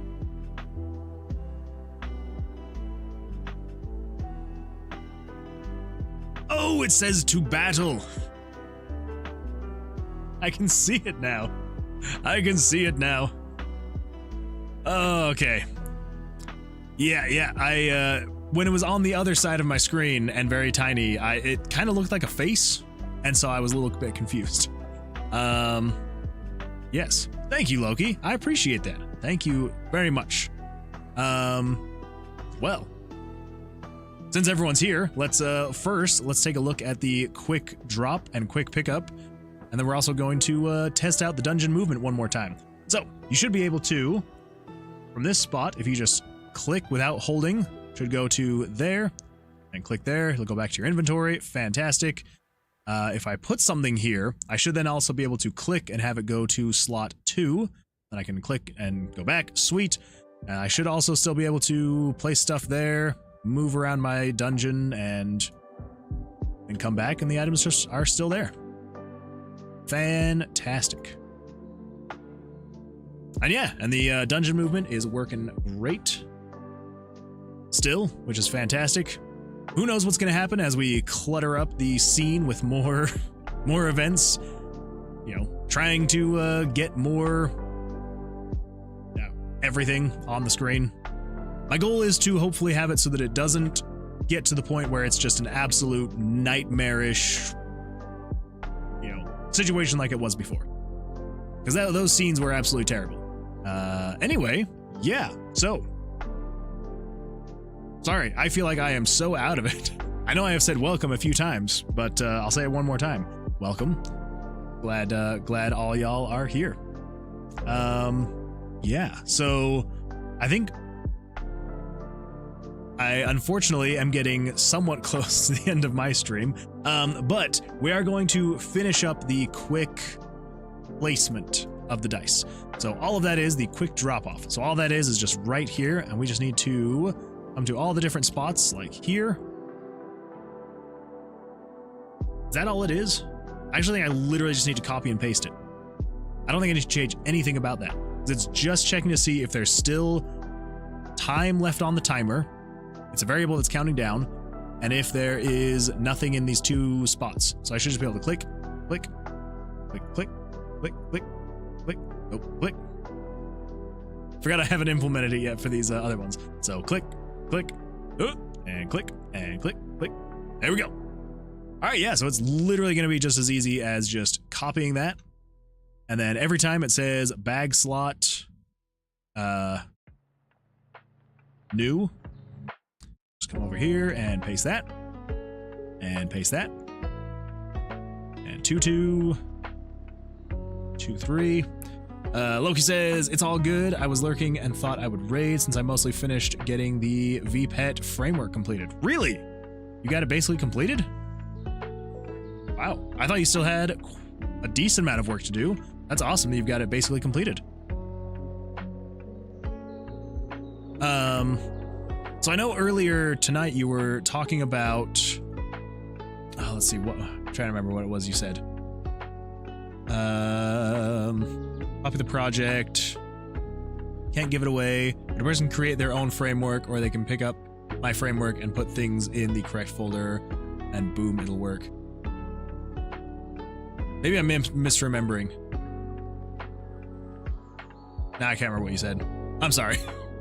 Oh, well, I just had to remap where things are pulled from. That's right, because you were saying that you needed to remap, but you were going to make a copy of it so you didn't mess up the original just in case things went awry. That's right, because then I was like, yes, definitely work out of a copy or a backup, because if you do mess things up, it is a sad day when you have to go back and fix the things that you accidentally broke, because sometimes, I don't know why, but it just sometimes seems like it's irreversible. Yeah, awesome. Congratulations. Well, I am, again, absolutely would love to see what it all looks like under the hood and see what it's like to, you know, work in the framework for your VPET project. Okay, so if I just click, that is not working.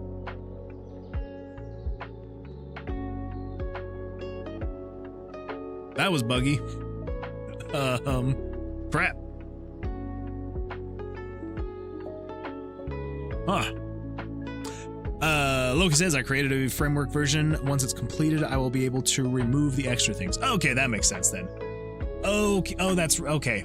Sorry, again, my brain is just, fried. I know I've only been streaming for a little over 3 hours now, but I'm just like, I'm dead. So yes, so you created a framework version where you've stripped out all the things that you can't distribute or try to sell or like whatever it was.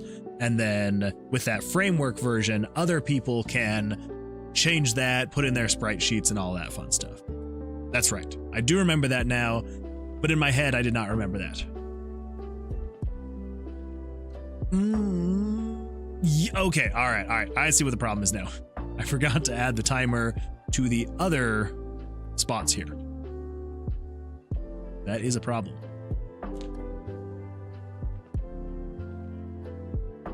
And there we go. Perfect. Now I should be able to quick put stuff on the ground from any slot. There we go. Or not.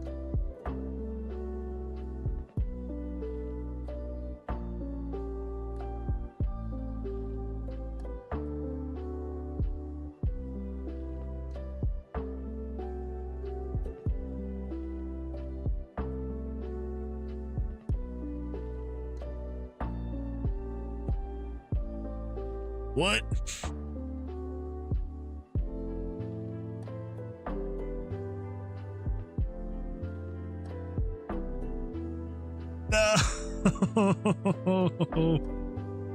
Oh, I forgot to change that to be -1. Oh well. To make it work, it's just a CSV file that has the appropriate information. So all the person would have to do is fill that in. I'll provide the CSV template because it would all be necessary to work within the system. That's right, yeah, because there would be the CSV, the person would edit the information in there. So like, I'm assuming probably name, like amount of time for it to level up and all that fun stuff.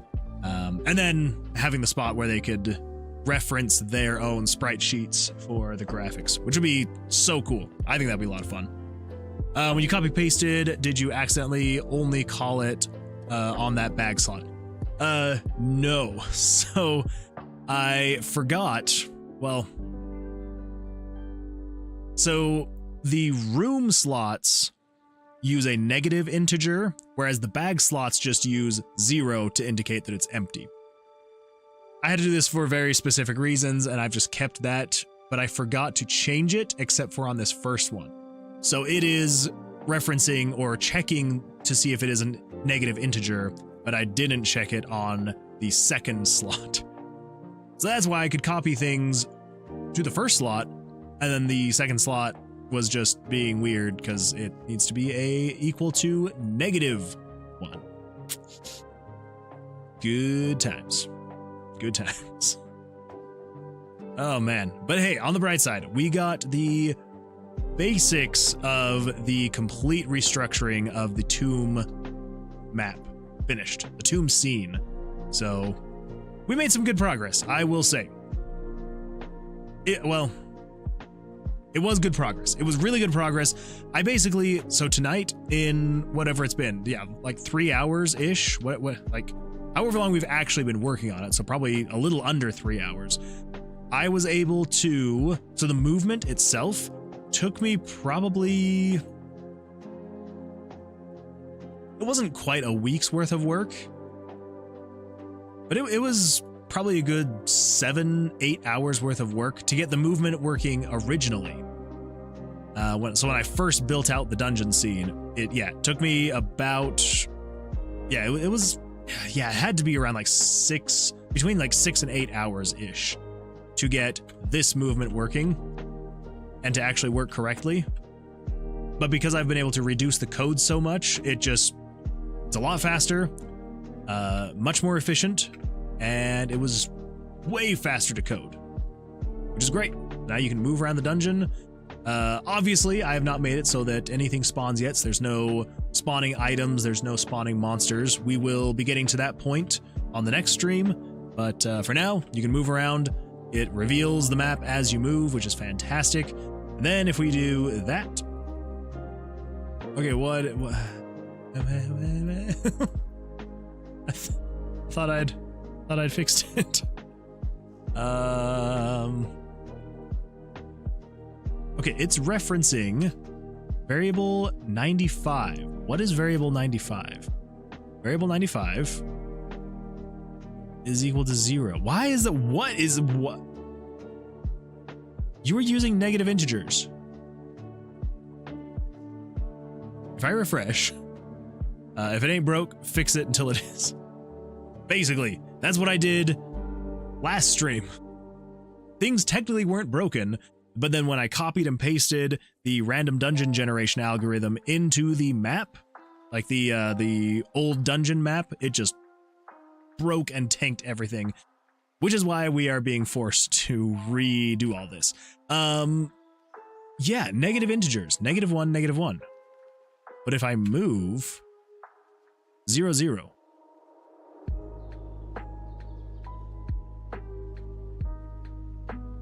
I think I know what we need to do to fix that.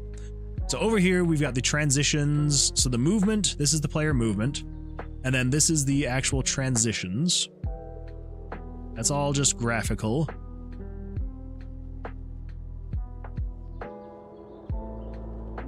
Somewhere, floor dice. That's all graphical. Would something not be setting those to negative integers? I guess not, because over here in the random dungeon generation, it's not actually, yeah. Huh, okay. Well, then I need to fix that.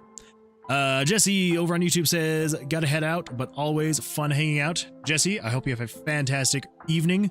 Get some good rest, and yeah, it is Wednesday, so unfortunately the next stream will be Sunday. It feels like a much longer stretch going that long without streaming. So I'll miss you, Jesse, but hopefully we'll see you Sunday night. Hopefully. Fingers crossed. So down here, don't spawn things in spawn room. Don't spawn things in exit room. Set current config. I'll see you then. All right, perfect. Sounds good. Take care, Jesse. I appreciate you being here and for chatting. Always a good time. That's right. So the negative integers, I was using those when we were spawning in monsters and items. Because negative meant to not spawn something, 0 means that something hasn't been spawned yet. And to spawn something. Okay. So what we need to do is for now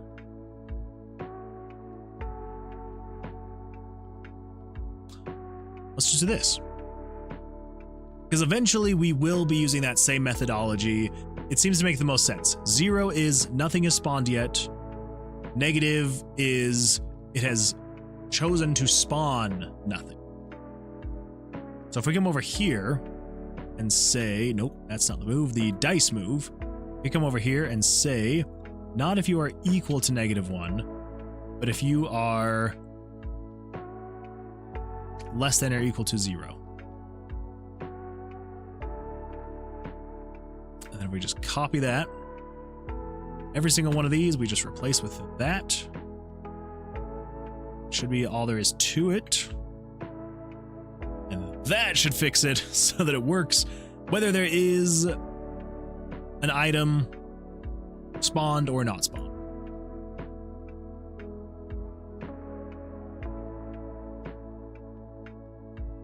Very weird way to go about it, I must say. And that is me saying that about my own code.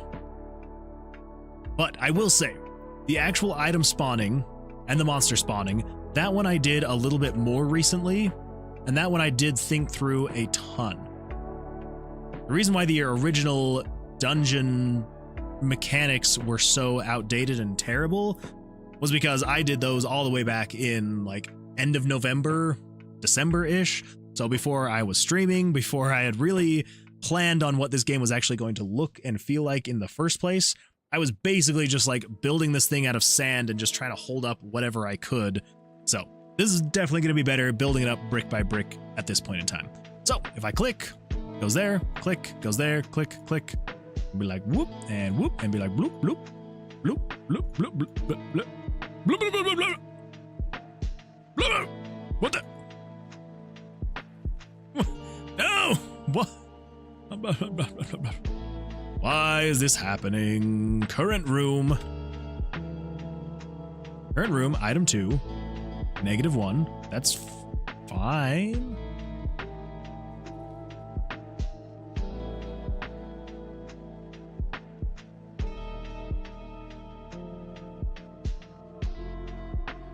So slot 2 can just for some reason do that. So slot 2 works on both. What?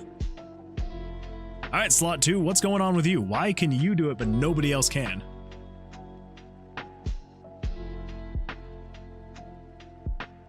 If random number 2 is greater than 0, if current room item 1 is less than or equal to 0, then jump to label.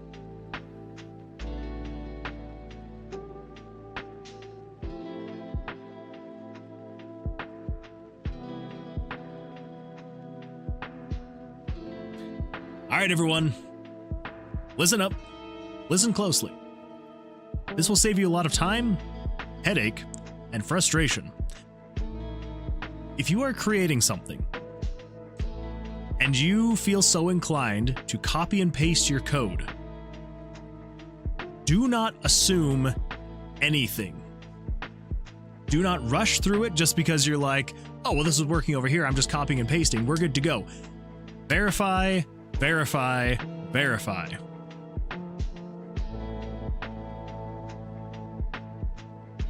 Variable 95, variable 10. This needs to be variable 96.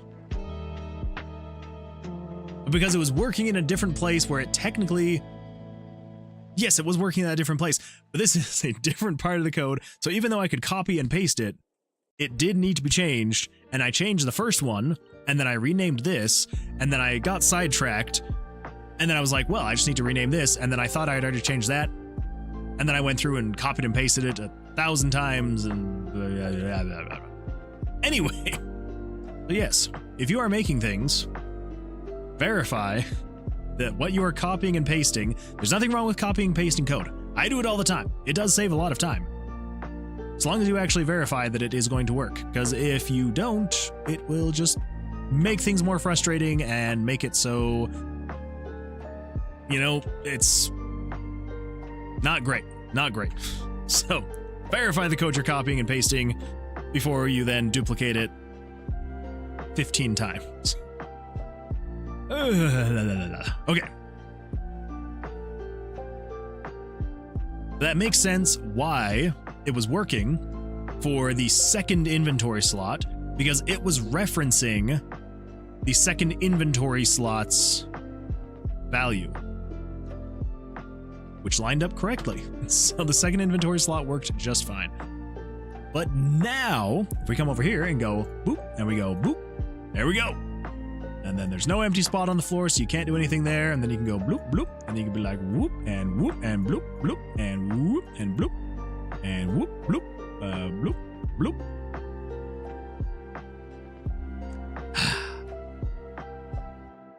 Fantastic. All right. There we go. Awesome. That is working.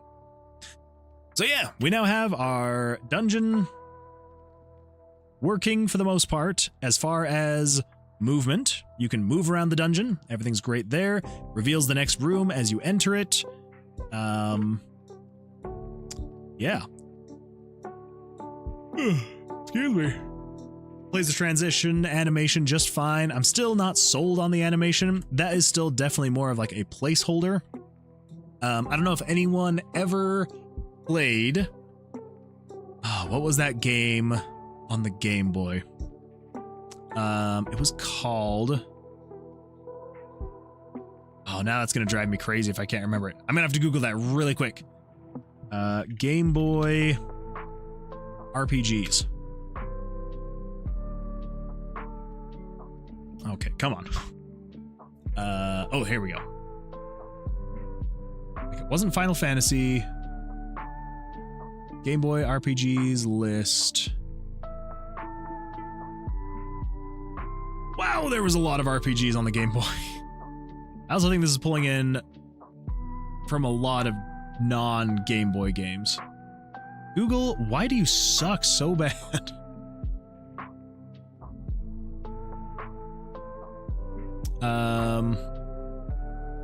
Game Boy RPG, original Game Boy RPGs. Sword of Hope. That's what it's called. Sword of Hope.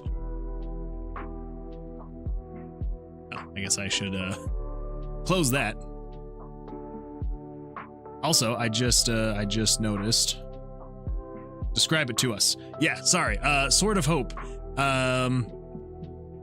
Trying to think of how would so you are, I mean, I guess I can pull it up, but anyway, yeah, Sword of Hope, you are a,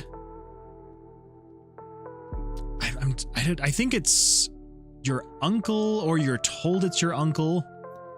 Anyway, you are a prince, and you are going to be killed as a baby because you have like a birthmark on your shoulder or something like that, in like the shape of a dagger, and it was like prophesied to the king that the one born with that symbol on its shoulder would overthrow the king, and so like someone like takes you away to keep you safe. Anyway, all of this to say, and so much of this is not actually Sword of Hope. Sword of Hope, Game Boy.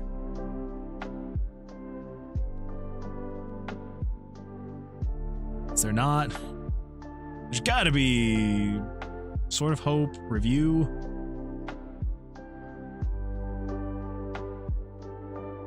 Maybe. Yes, here we go.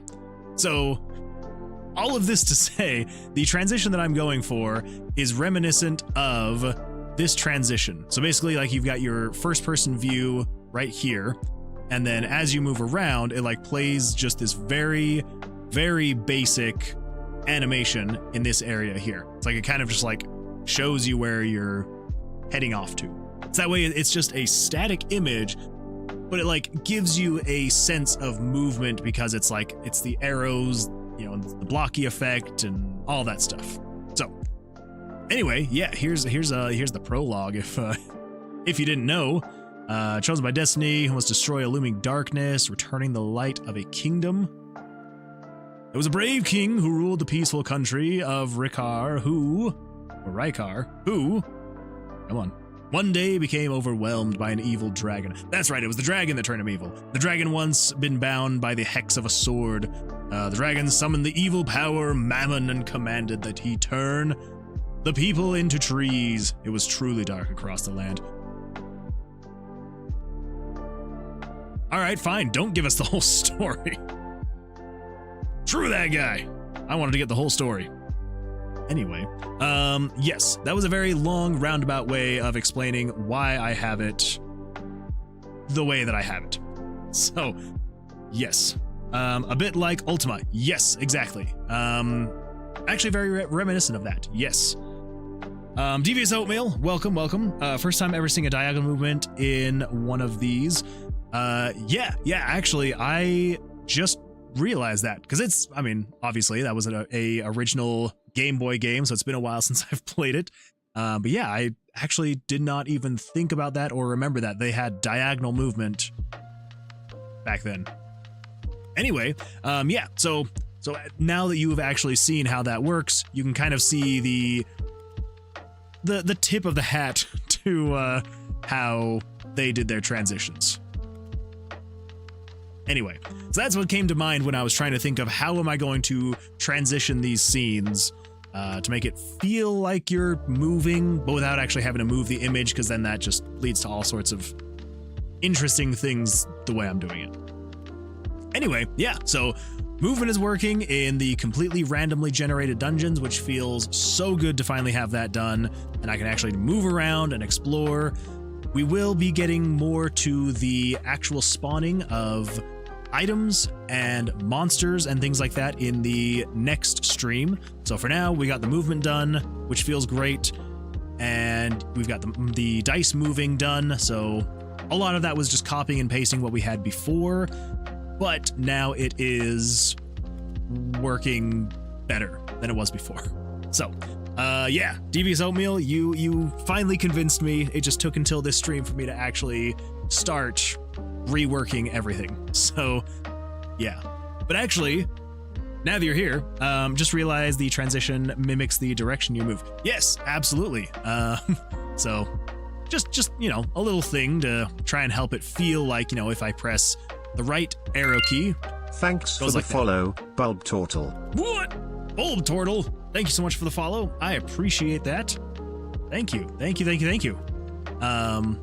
Yeah, so as you are moving around, so if I were to press down, the arrows kind of point down and do that transition. It used to be a slower transition, so it was a bit more obvious as to, you know, the direction it was going, but I felt like it was just too slow.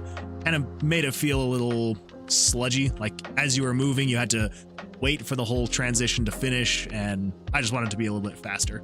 So that as you were exploring the dungeon, once you were clearing more rooms and you knew where you were going, you could move through a little bit faster than having to wait. So, anyway, yes, Devious Oatmeal. I was going to point out, because yesterday, when you were trying to convince me to actually redo this entire scene with all of these events that have just now not completely been broken, but are somewhat broken because of the random dungeon generation, I need to show you just how much has actually changed. So I'm going to pull this up. So this is a backup of the game that I had before. So this was before the random dungeon generation. Well, I think this might be after I implemented random dungeon generation and it broke this whole thing. Nope, this is before I implemented it. So this was the old, this is the old manually laid out dungeons here, right? So nothing, hey, look at that, the exit. Nothing too crazy. So you can see it's all working. Fantastic, incredible. But to get all of that working, you have to use all of these different events, right? All of them doing different interconnecting things. Sorry about that. And this guy right here, this event, this is literally just so you can move around in the dungeon. Do you want to see how much stuff I had to use to originally make it so you could move? So this page right here, all of this stuff right here was just pressing the arrow keys. Down, left, right, and up. That is all, this single page, all of that was just for that. And now, the updated one, this is all it is. That is all the directions, down, left, right, and up. But not only is that all the directions, that also is encompassing all of this, all of this, all of this page, and so on and so forth, even this page right here. All of that code is now in this tiny, very much smaller and more condensed stuff. So, spaghetti's getting combed. Exactly. Yeah, so it's a lot more work, but it will be so much more efficient. It also is replacing all of this. All of this code, it was also replaced by that. Actually, here's a fun fact. So all of this code, so this page right here, right? This was just showing a bunch of pictures. And then you've got this page with all of this. Duplicate that 2 more times, plus that page. Do you want to know what's actually replacing all of that? I'll show you. It is that right there. Yep. I was literally able to reduce it down to that. I guess, okay, that's not completely true. It is this and that. Because all of this, I was hard coding every single value of where the player could be on the map. So I basically was having to hard code. So this was player location 1. And I had to hard code fog 1, fog 2, fog 3, fog 4, yada, yada, yada. And I had to do that 60 times for every single room because I was hard coding values. Extremely inefficient. And so because I was able to use a bunch of variables to have that be dynamic as the player's moving around, yeah, it's quite literally 2 lines of code now. So feels good. It's a lot more work, but to be fair, what I have accomplished tonight, which is this page, this page, this page, this page, this page, and then this over here, that was probably about, I don't know, 8, 9, maybe even 10 hours of work when I originally did it. And yeah, I did it in like 3 here, and it's way more efficient. So anyway, been a fun time, been a great time. Thought you would like to know that your suggestion has been fantastic, so I appreciate it. Anyway, well, I think we're probably going to call it there. It has been a very big night, so quick pickup from floor. Yes, we can mark that as complete. So you can now, yes, so you can now pick up from the floor. We also are going to add, what would we call it? It was like a quick drop to floor. That is also complete. Because yeah, I wanted to make sure that since in the safe room, so if we come over here, if anyone here has been watching for a little bit, we also have another scene that we need to combine and get in, a safe room where you can buy and sell dice, and I added a quick buy function where you can just click and it goes over to your inventory, and a quick sell function where you can click and it sells the dice. So I was like, that is extremely convenient. I want to have that in the dungeon or in the tomb as you are walking around, so you're not having to manually drag and drop dice every single time to put it from inventory to floor or from floor to inventory. So now you can just click and it puts it in there, or you can click and it puts it back in your inventory. So very big, very great thing to have.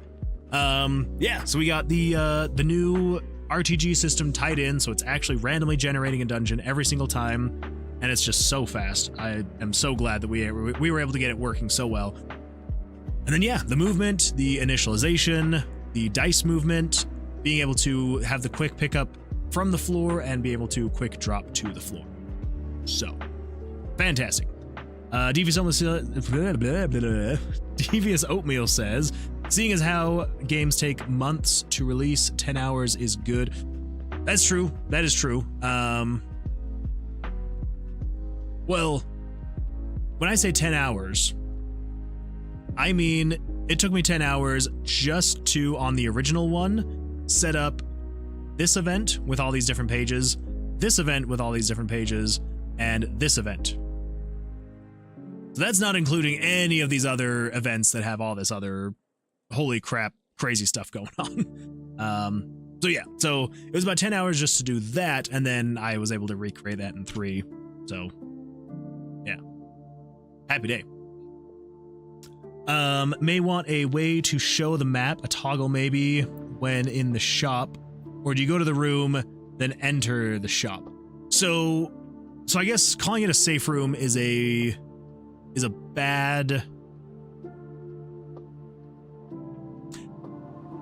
So yeah, calling it the safe room is probably not the best way to talk about it.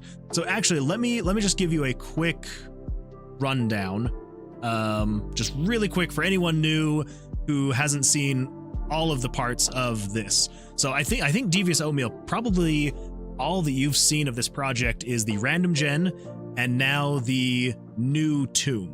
But there's a bit more to it. So we have, obviously, we need to create the main menus / character creation screen more. For now, it's literally, you can just cycle through 20 bodies and name yourself Coolio. I'm Coolio. Confirm. There we go. You can move through the dungeon, right? This is all the new stuff that we're trying to tie in together. But then you also have, I think I should just be able to teleport straight, or just start straight in this scene, I think. So then you have a level select scene. So as you're moving through the dungeon, so you finish the floor you're on, right? So you go throughout that floor, you're killing monsters, collecting dice, doing all this stuff, and then you find the exit. I'm still not 100% sure if that's going to be a door, a teleportation sigil, or something like that. And then you would come to the level select screen. So yeah, so this right here is where I was. So floor 1 is where I currently am. And then you would choose in branching paths where you want to go. So the next floor over, and you just kind of choose the direction you're going. So just grayed out is just another regular room. The golden rooms, there would be a higher spawn rate of items. Red rooms, a higher spawn rate of monsters. And then the green room is the safe rooms. So if we were to say, finish the floor, come here, click on the safe room, then this is just the whole floor. So this is where you can do things like you have a spell book where you can manage your spells. So if we come over here to the shop and we buy a bunch of these dice, we can come over here to the spell book and, oh man, there's just, sorry, I'm now realizing there's so much that you haven't seen. It's way more than just dungeon crawler. So the whole concept of this game is combat is based around Blackjack, right? So when you come into combat with monsters, oh man, should I just, I think I might actually just pull up the old version so you can see. Just to make it a little bit easier to explain. Yes, I was wondering what the dice were for. Yes, so general concept is you are a mage, a mancer, and you are tasked with coming into the tomb of Versilius. Versilius is, I'm still working on all of the story and everything like that, so none of this is set in stone. Some of it's going to sound a little corny. Versilius is a great evil that was locked in a tomb. The way that he is kept in this tomb is because the tomb is always shifting. So it's basically impossible to find the exit because it's never the same layout twice. Thus, the random gen and why I wanted it so badly to work. Versilius has, in some way, shape, or form, kidnapped the princess, taken her into his tomb, basically as a retribution for being locked up. And so you are tasked to come into this tomb, use your magical abilities to fight your way to Versilius, rescue the princess. Versilius has turned all of the guards that were in the tomb guarding it into his minions, and so they are scattered throughout. There's traps as well. Very basic right now. Actually, I think I maybe broke the monster spawning. Maybe? But anyway, so as you go through, you'll pick up D20s. There's the current exit. You'll pick up D20s. The D20s are magical, right? I feel like I am explaining this in such a terrible way. So if it sounds weird, it's just because I am terrible at explaining the concept of the game. I also forgot that I completely broke that. Yeah, I think I have broken the monster spawning. How did I do that?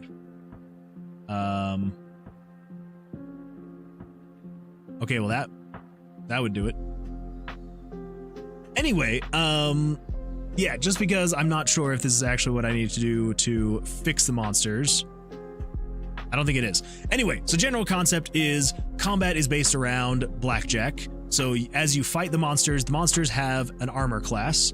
And so as you're drawing up to 21, if you know how Blackjack works, you can draw up to 21, but not over 21. If you go over 21, you bust. And if you bust, the monster then attacks you. But so long as you draw over their armor class. Okay, so here we go. So come across a monster, you draw your cards. Their armor class is 12. So I drew a 15. I can attack. There we go. I deal damage. Yeah, and then his armor class obviously is very low, so it's pretty easy to hit him. Dies, they can drop dice. Yeah, and then you exploring through the dungeon. Combat is based around that. Haven't drawn enough, so let's draw another card. There we go, 18. I can hit him. For each card you draw, it does an attack. Whew, I feel like my explanation's running at 1,000 miles a minute, so hopefully it's not too weird or confusing sounding. So the purpose for the dice. As you can see, the dice colors correlate to the cards.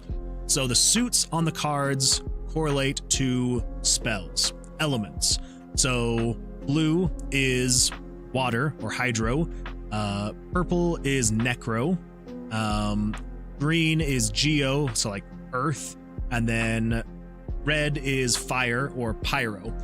And yeah, so these correlate to your spell book, which you kind of saw earlier. So whatever the spells look like in the spell book, if I draw these cards, they will be doing X amount of damage based on how I have leveled up and assembled my spells, right? So okay, there we, oh my gosh. We're gonna go out of there and we're gonna go back over here to the safe room now. So yes, so as you're exploring, you draw the cards, yada, yada, yada. And then once you get to the safe room, if you have dice that you've gone through and collected in the dungeon, which the way you level up the dice is you just drag and drop them onto each other. So 2s become 3s, 2 3s become a 4, 2 4s become a 5, so on and so forth. And then in the spell book, you upgrade your spells with the dice.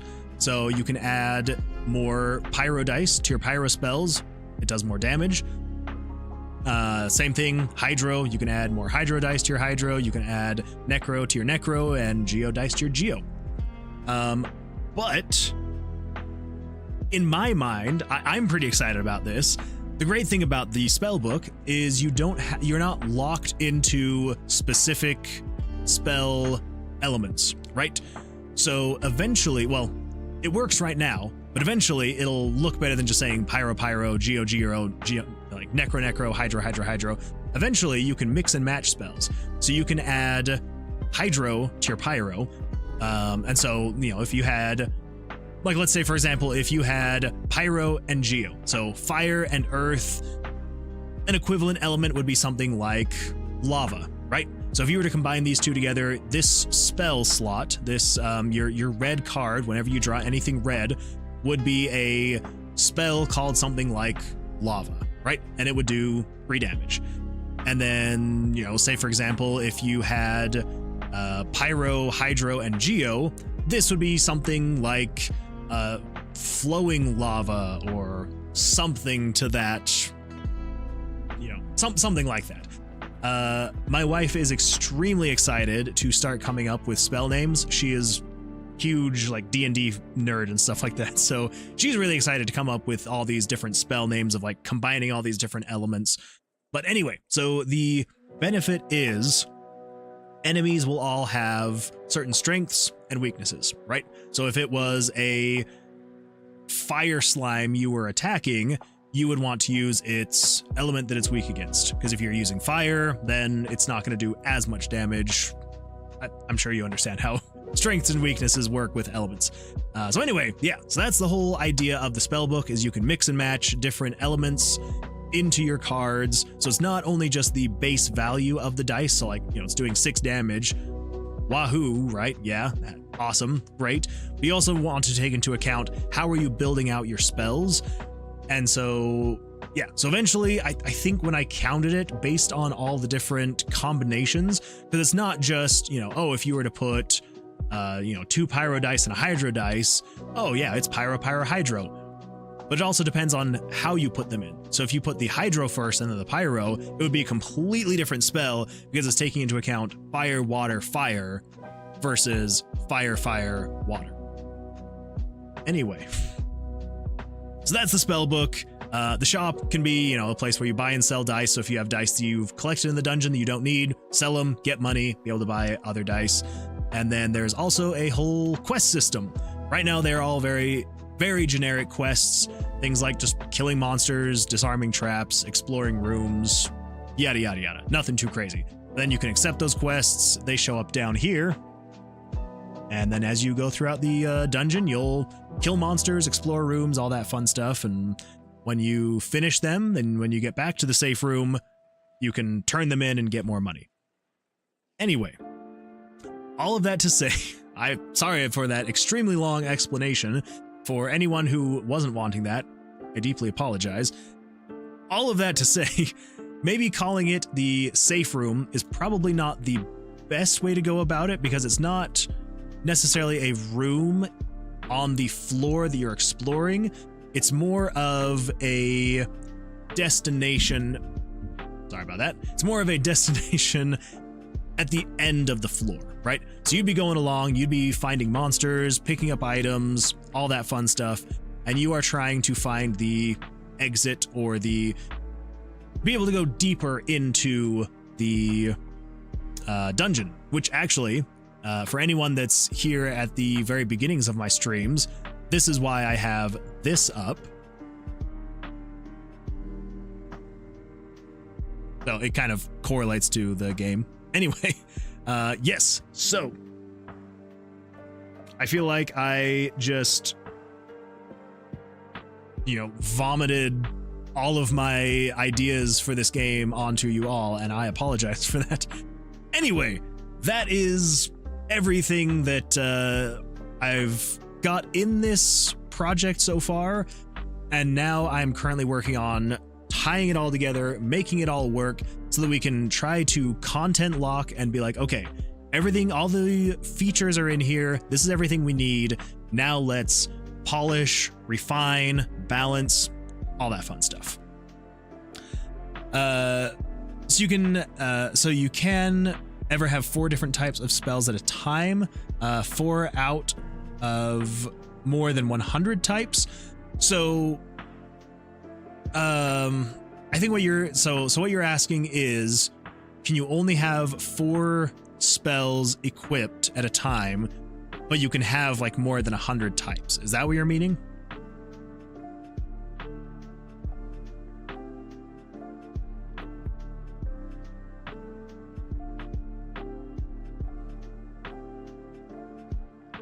Because if that's what you're meaning, yes. But no.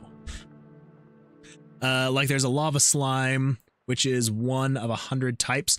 Oh, okay. So there are only 4 elements, right? So I'm just going to be sticking with 4 elements. So you've got the pyro, the hydro, the geo, and the necro. So those are like the 4 elements that I'll be using to then allow the player to branch their spells out. So as of right now, most enemies will only have 1 element type. So like the fire slime or the geo slime or a necro slime or something like that. And then there would be the strengths and the weaknesses, right? Eventually I may try and get it so that like with bosses, they may have 2 elements that they are. And so you would then have to try and build out your spell to be specific to that boss to try and do as much damage as possible. But the whole idea of the spell book is that you're never locking it into place, right? I never want the player to be restricted with their spells. I want people to feel like they can explore and expand. So in the spell book, right, you can just pick up the dice and put them in there and you can take them out whenever you want. So, you know, I'm sure there will be some people that play it where literally all they're trying to do is just get the highest number possible. So they'd be like, all right, I've got all 3s now in here. I'm now doing, you know, 9 damage with Necro. Sweet. Fantastic. That's totally fine. But then, you know, there may be some people that are like, okay, well, I'm going to mix and match, try and get the right balance of, you know, trying to think of the right way to word this. Just planning for and knowing what kind of enemies you're going to be going up against and being like, okay, well, let's try and make sure I have a lot of water element with my attacks. And so maybe every single time you come to the safe room, you're coming in here and rebalancing your spells and being like, okay, that one didn't work super well. Let's try, you know, making this fire spell the best it possibly can be with just fire. But then we're going to kind of mix and match the Geo and the Necro a little bit and yada, yada, yada. So anyway, yeah, to answer your question, there are just the 4 spell types, the 4 element types, I should say. And then as you apply those different elements to each other, it will create different spells, right? So eventually it won't say pyro. It would say something like, you know, this is fireball. This is your fireball spell. And then if you were to put a second pyro element in there, it would now become like meteor. And this is now your meteor spell. And so you can't ever have more than one. So yeah, I guess I shouldn't say that because the base, the foundational element, you can't change, right? So these are just the base elements. So fire, earth, Necro, and Hydro. Excuse me. So yeah, so those are like the cornerstone elements. So those are always, the red cards will always do this spell, green cards will always do this spell, so on and so forth. But then it's these other slots down here that you have the ability to mix and match and create different spells. So I mean, like Pyro Necro might be like Flaming Dead or something like that. Flaming Soul Rock or something. I don't know. This is where like naming the spells will actually come into play. And what was the bonus of having like a lava spell as opposed to a pure pyro spell? So the bonus to that would be if you were going up, like let's say for example, so this is going to have like double the strengths, right? So you have more of a chance of being able to do more damage. So if you were to have fire and earth, so your pyro and your geo both in this single spell, it wouldn't matter if you come across someone who is strong or weak against fire, or if they're weak against earth, it's going to do double the damage because it has at least one of each. I'm thinking that's probably only going to stack once. But then you also have to take into consideration, you know, if you're going to add pyro and hydro, if you come across a enemy that has a strength against fire, even though they may be, you know, like weak against water or vice versa, it may cancel that out. So there could be a bonus to where just a single spell is going to be able to do extra damage against more enemies, but then you could run into the issue of, you know, having opposing elements in the same spell could cancel out your boosts. Biggest thing is just having fun to create different spells with all the different elements, and then, you know, trying to get different strengths and weaknesses. Or assuming the lava is pyro, earth, water, a lava spell would deal extra damage to any monster that is weak to pyro, earth, or water, but not necro. Yes. Sorry, I guess I should have finished reading the rest of that. But yeah. So answering that question, yes. That's kind of the benefit. So you could just max out each spell with their specific element, and just you'd be like, okay, I am in the safe lane. So as you're drawing cards and it's pulling these different elements, you know for certain when it pulls a purple card, it's like, okay, that is just doing necro damage. I've got 3 necro dice in there, and now the spell is Toll of the Dead or something like that. And you know, the double hydro spell is now Tsunami. So instead of, I don't know, whatever it would be if you just had a 1 dice in there, which would be, I don't know, Splash or something. So anyway, all of that to say, that is the spell book. That's how all of that works and all of that fun stuff. So there are 4 enemy types, the 4 elements. If a spell has an element of dice the monster is weak to, it deals double damage. Yes. And then if they're strong against it, it will cut that damage in half. That's kind of like in my head how I imagine it working, is like that. So there will be strengths and weaknesses. Obviously, if it's strength, it will be doing extra damage. Weakness, strength will be doing less damage. Weakness, it'll be doing a little bit more. Yeah. Anyway, so yes, I feel like that was a lot. But anyway, that is a very quick overview of everything that is in the game so far that I am now trying to like re-link together. I basically had a full loop going 2 weeks ago, 3 weeks ago, before I started on the random gen stuff. And then I did the random gen stuff, and now that it's been a couple weeks and I've come back to everything else, I'm like, I need to actually rebuild some of this stuff from the ground up so that it works better together. I got you whole game's design now. Now I'm on the same page. Sounds neat. Awesome. Yeah, perfect. I'm realizing now I probably should have gone through all of that when you joined last week. I apologize for not doing that. But yeah, so now you know. That is the whole idea of the game, the whole concept. And yeah, that's what we're working towards. And again, like I was saying, a lot of what the redo here in the tomb scene is going to eventually lead to is hopefully, once I get that scene done, I can say, all right, content lock, right? I can say like, we have everything we need, right? We've got the dungeon exploration, which randomly generates the map every time. We have the dice, which you can merge to level up. You can buy and sell. We have the Blackjack function. We have the quests. Character creation we still need to make, so that's not done. We have the safe room. Still trying to figure out a better name for that. But we have the safe room where you can buy and sell, get quests, use your spell book, all that fun stuff. Yeah, so I think we almost have everything that we would want in the game. And then at that point, I can just be like, okay, build out the spell book, make it as good as possible. Update any graphical stuff that doesn't look good or that isn't consistent. Yeah, just make things look and feel good, balance, just make sure it's going to be a good experience to play. So, Steam or itch, I haven't decided on that yet.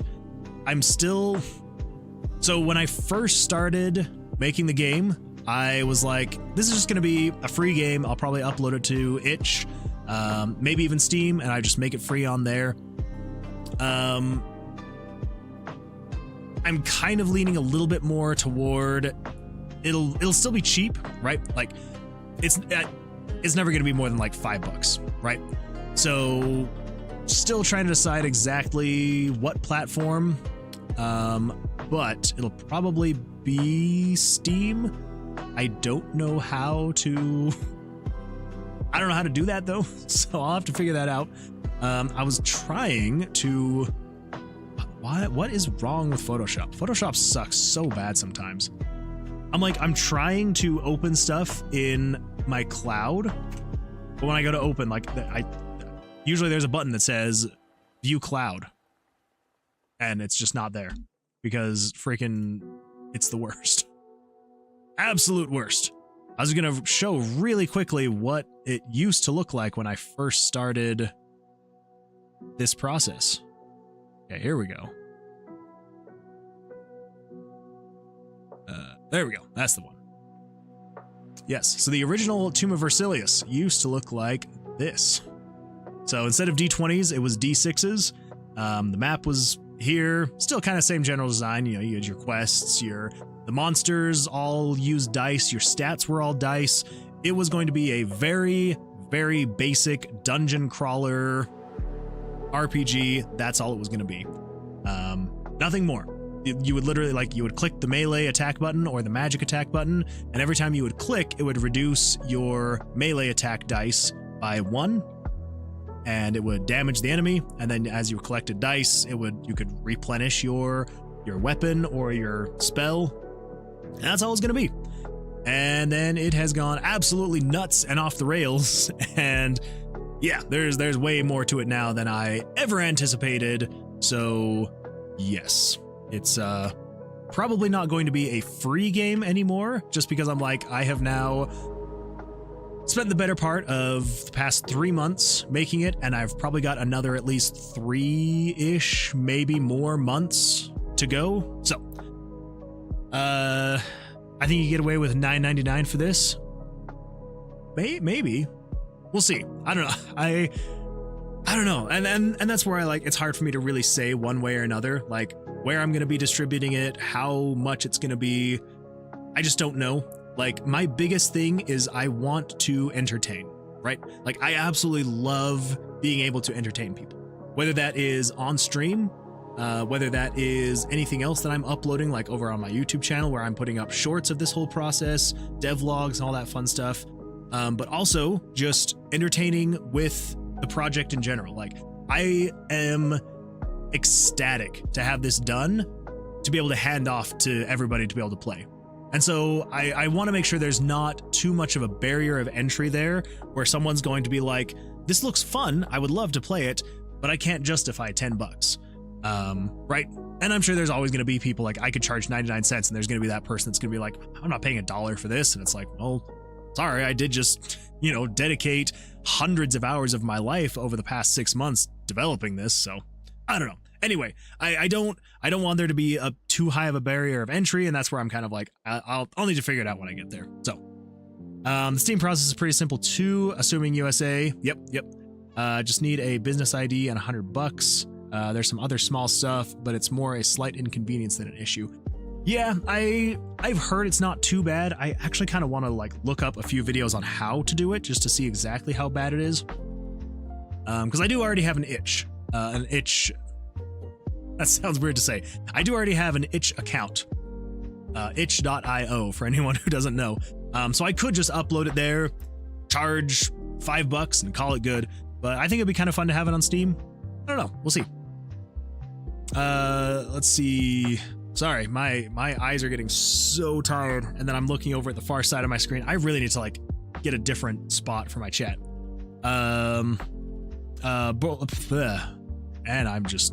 I cannot speak. Bulb Turtle says, probably look at other similar games with similar scope and see how much they cost. That would also be a really great way to go too. The idea is almost like, and I don't want to say this because I'm not aspiring for something like this, but the thought is something in the realm of Balatro, Vampire Survivors, something like that, where it was a solo indie dev just kind of working part-time on a project. Ultimately, it was just a passion project, this is what it is for me. It is just a passion project. I just do this part-time. I work during the day, I come home, I spend time with my wife and my daughter, and then at night, I do this for a few hours. That's kind of the same vein, where it's I think Balatro is $10-15. Vampire Survivors is $5. So I'm not saying that I'm aspiring for that kind of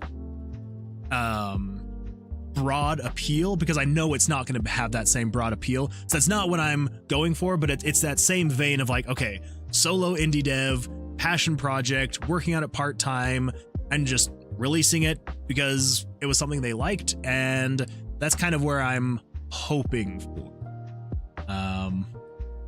Yeah, so that's the goal, is just to be it's a passion project. It was fun for me to make. Hopefully it's fun for people to play. I don't want there to be too high of a barrier of entry.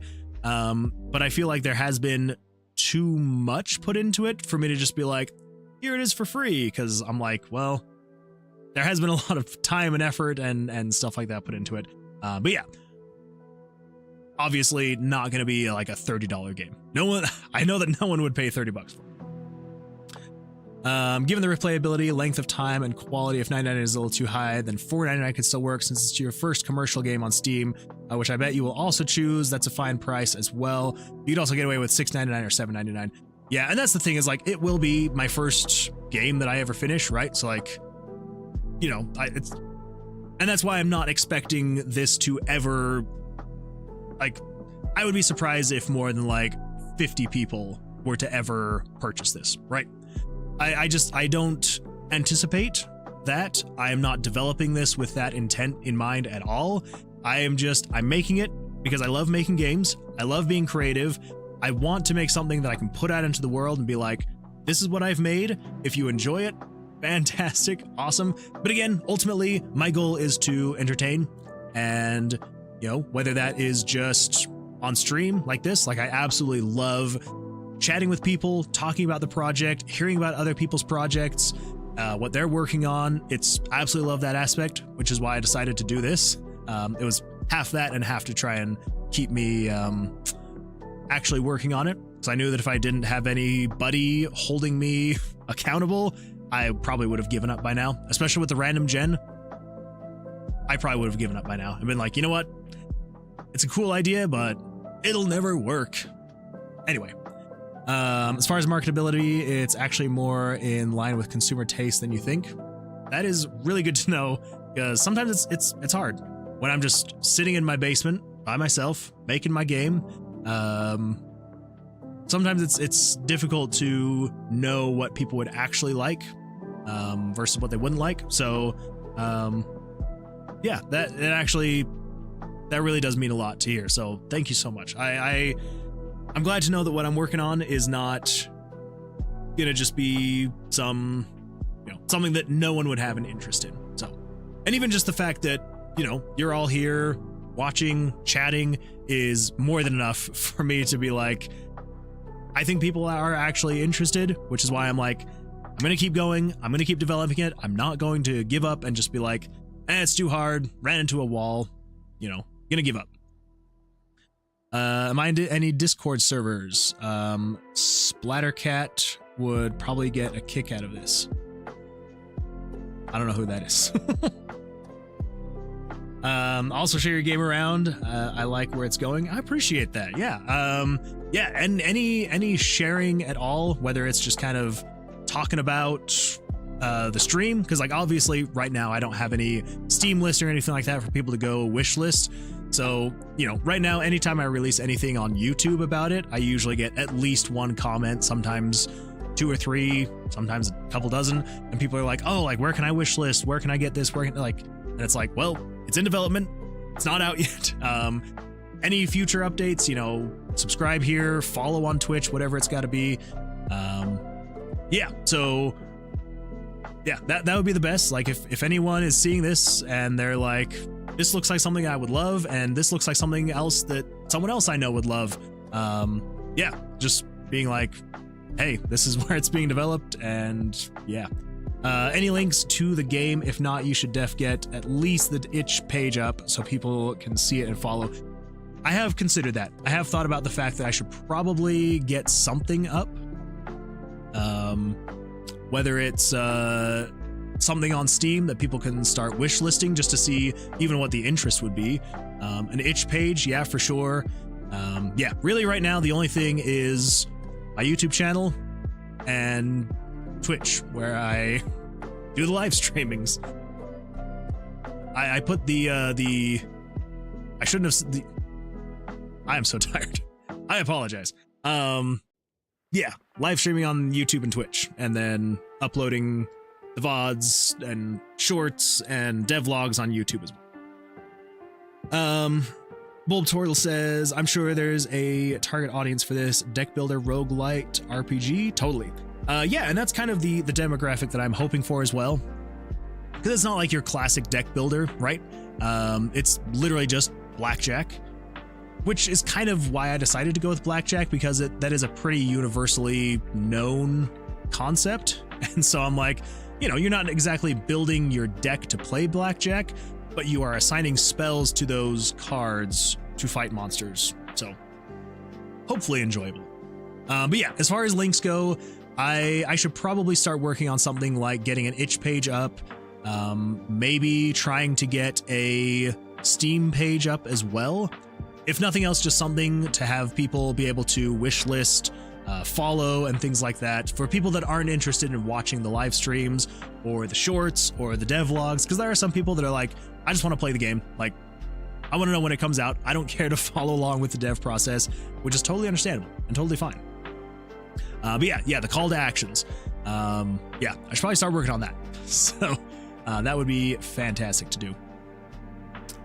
DV Someone says, I'll be popping in from time to time anyway, so I'll probably mention some marketing things you could do over time. Yeah, that would be great. Yeah, my only marketing strategy right now was streaming and creating my YouTube channel to kind of promote it, which has been fine. I mean, considering the fact that it's like if I pull this up, whoa, what is happening? So if I pull this up, so I started, so my first upload, and it wasn't even like my first stream, it was like my first upload was December 18th, so almost 2 months ago. So, you know, not even quite a full 2 months. I'm almost at 300 subscribers, 4,700 views, 700 and almost 80 hours of watch time. It's going decent, but again, this is like my only marketing strategy right now, so probably would be better if I were to get something out there so that I could actually, you know, be doing more than just being like, watch my shorts, because, you know, oh, hey, look at that. Looks like people haven't liked this one as much. Oh, well, it happens. Anyway, yeah, so I should probably do that and then get those links up and then probably put them on my Twitch page so that people can actually reference them. I'll probably wait to share it for now, though, until a page is up. Hard to funnel people without something to latch them down to. Yeah, 100%. Yeah, like I was saying, it is kind of hard to just be like, oh, would you be interested in this game? Well, there's not really any trailers or anything like that you can go watch yet, but here's the live streams. Like, so yeah, completely understandable. Kind of hard to like you said, latch someone without some type of product page. So yeah, I should probably do that soon and get that up on both YouTube and Twitch so that people have that to be able to start referencing and seeing updates and all that fun stuff. Anyway, cool. Well, I think I'm going to call that there because very tired and I feel like I'm rambling so much now. Yeah, morning's going to come fast and I've got a long day of work ahead of me tomorrow.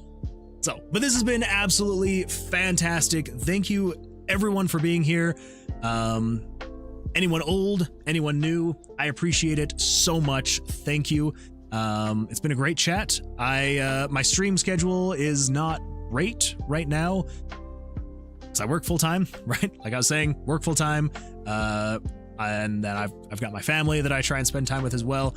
So this is the last stream of the week. So I stream Sunday nights, Tuesday nights, and Wednesday nights. So only 3 days a week that I have for about 4 hours each night. But yeah, so I will be back Sunday evening. So yeah, it'll be then when I'm back. So again, thank you everyone so much for joining, for all the follows. It's been absolutely fantastic this evening. So thank you everyone so much. And yeah, if anyone has any, oh, hold up. We got a comment on YouTube. Oh my gosh. I am sorry. I completely missed your comment.